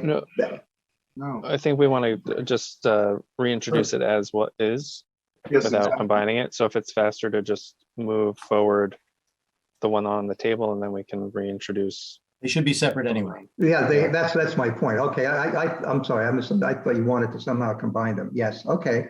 Well, certainly, but let's see, again, Nicole, what numbers on the table? So the one would be 2021-11 would be the one with the 4 items for the general current Okay, for the all 3 right. million. Mm-hmm. And then 12 would be for the water. Okay, that would be the one that's designated 09. Yes. Okay, all right. So there is a motion and a second on 21-11. Okay, and if discussion's closed, there can be a vote. Nicole? Deputy Mayor McCracken, Yes. Councilman Bolton, Yes. Peretti, Yes. Matty Landis, Yes. O'Keefe, Sorry, I was muted. Just so we know that this vote is just to move the discussion forward, correct? Yes. introduction, Okay, yes. and Spear. Yes.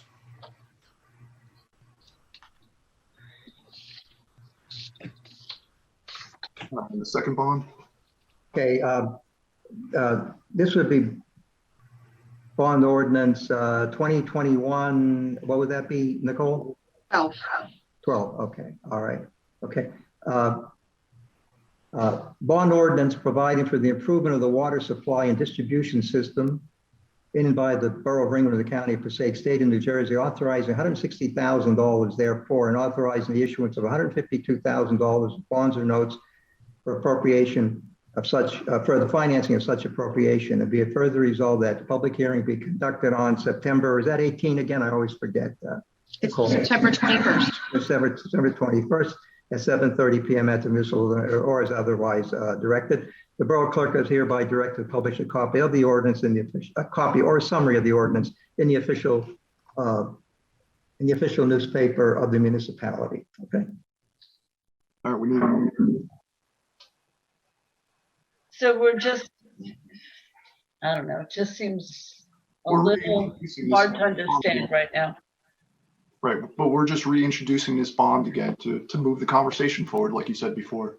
Well, can we have a conversation before the next meeting somehow so that, I mean, Yes, please do. Let's. I mean, Scott, you said we haven't called you, but you haven't called us either. That's actually not true. I've called Mr. Bolton. Well, Probably. no one's contacted me at all. He's And on I've been left out of all. Wait a minute. He's on the finance committee. I contacted the finance committee and I have put many calls in, and I made it clear that I didn't know whether we should create a plan until you guys told me what you wanted to do, because the plan that we created, you failed. So I have reached out. Okay, thank you. Sorry. Where are we at? We still need a So motion? I need a motion and a second. I'll move to introduce it. I'll second it. Or whoever. Is there any further discussion on this?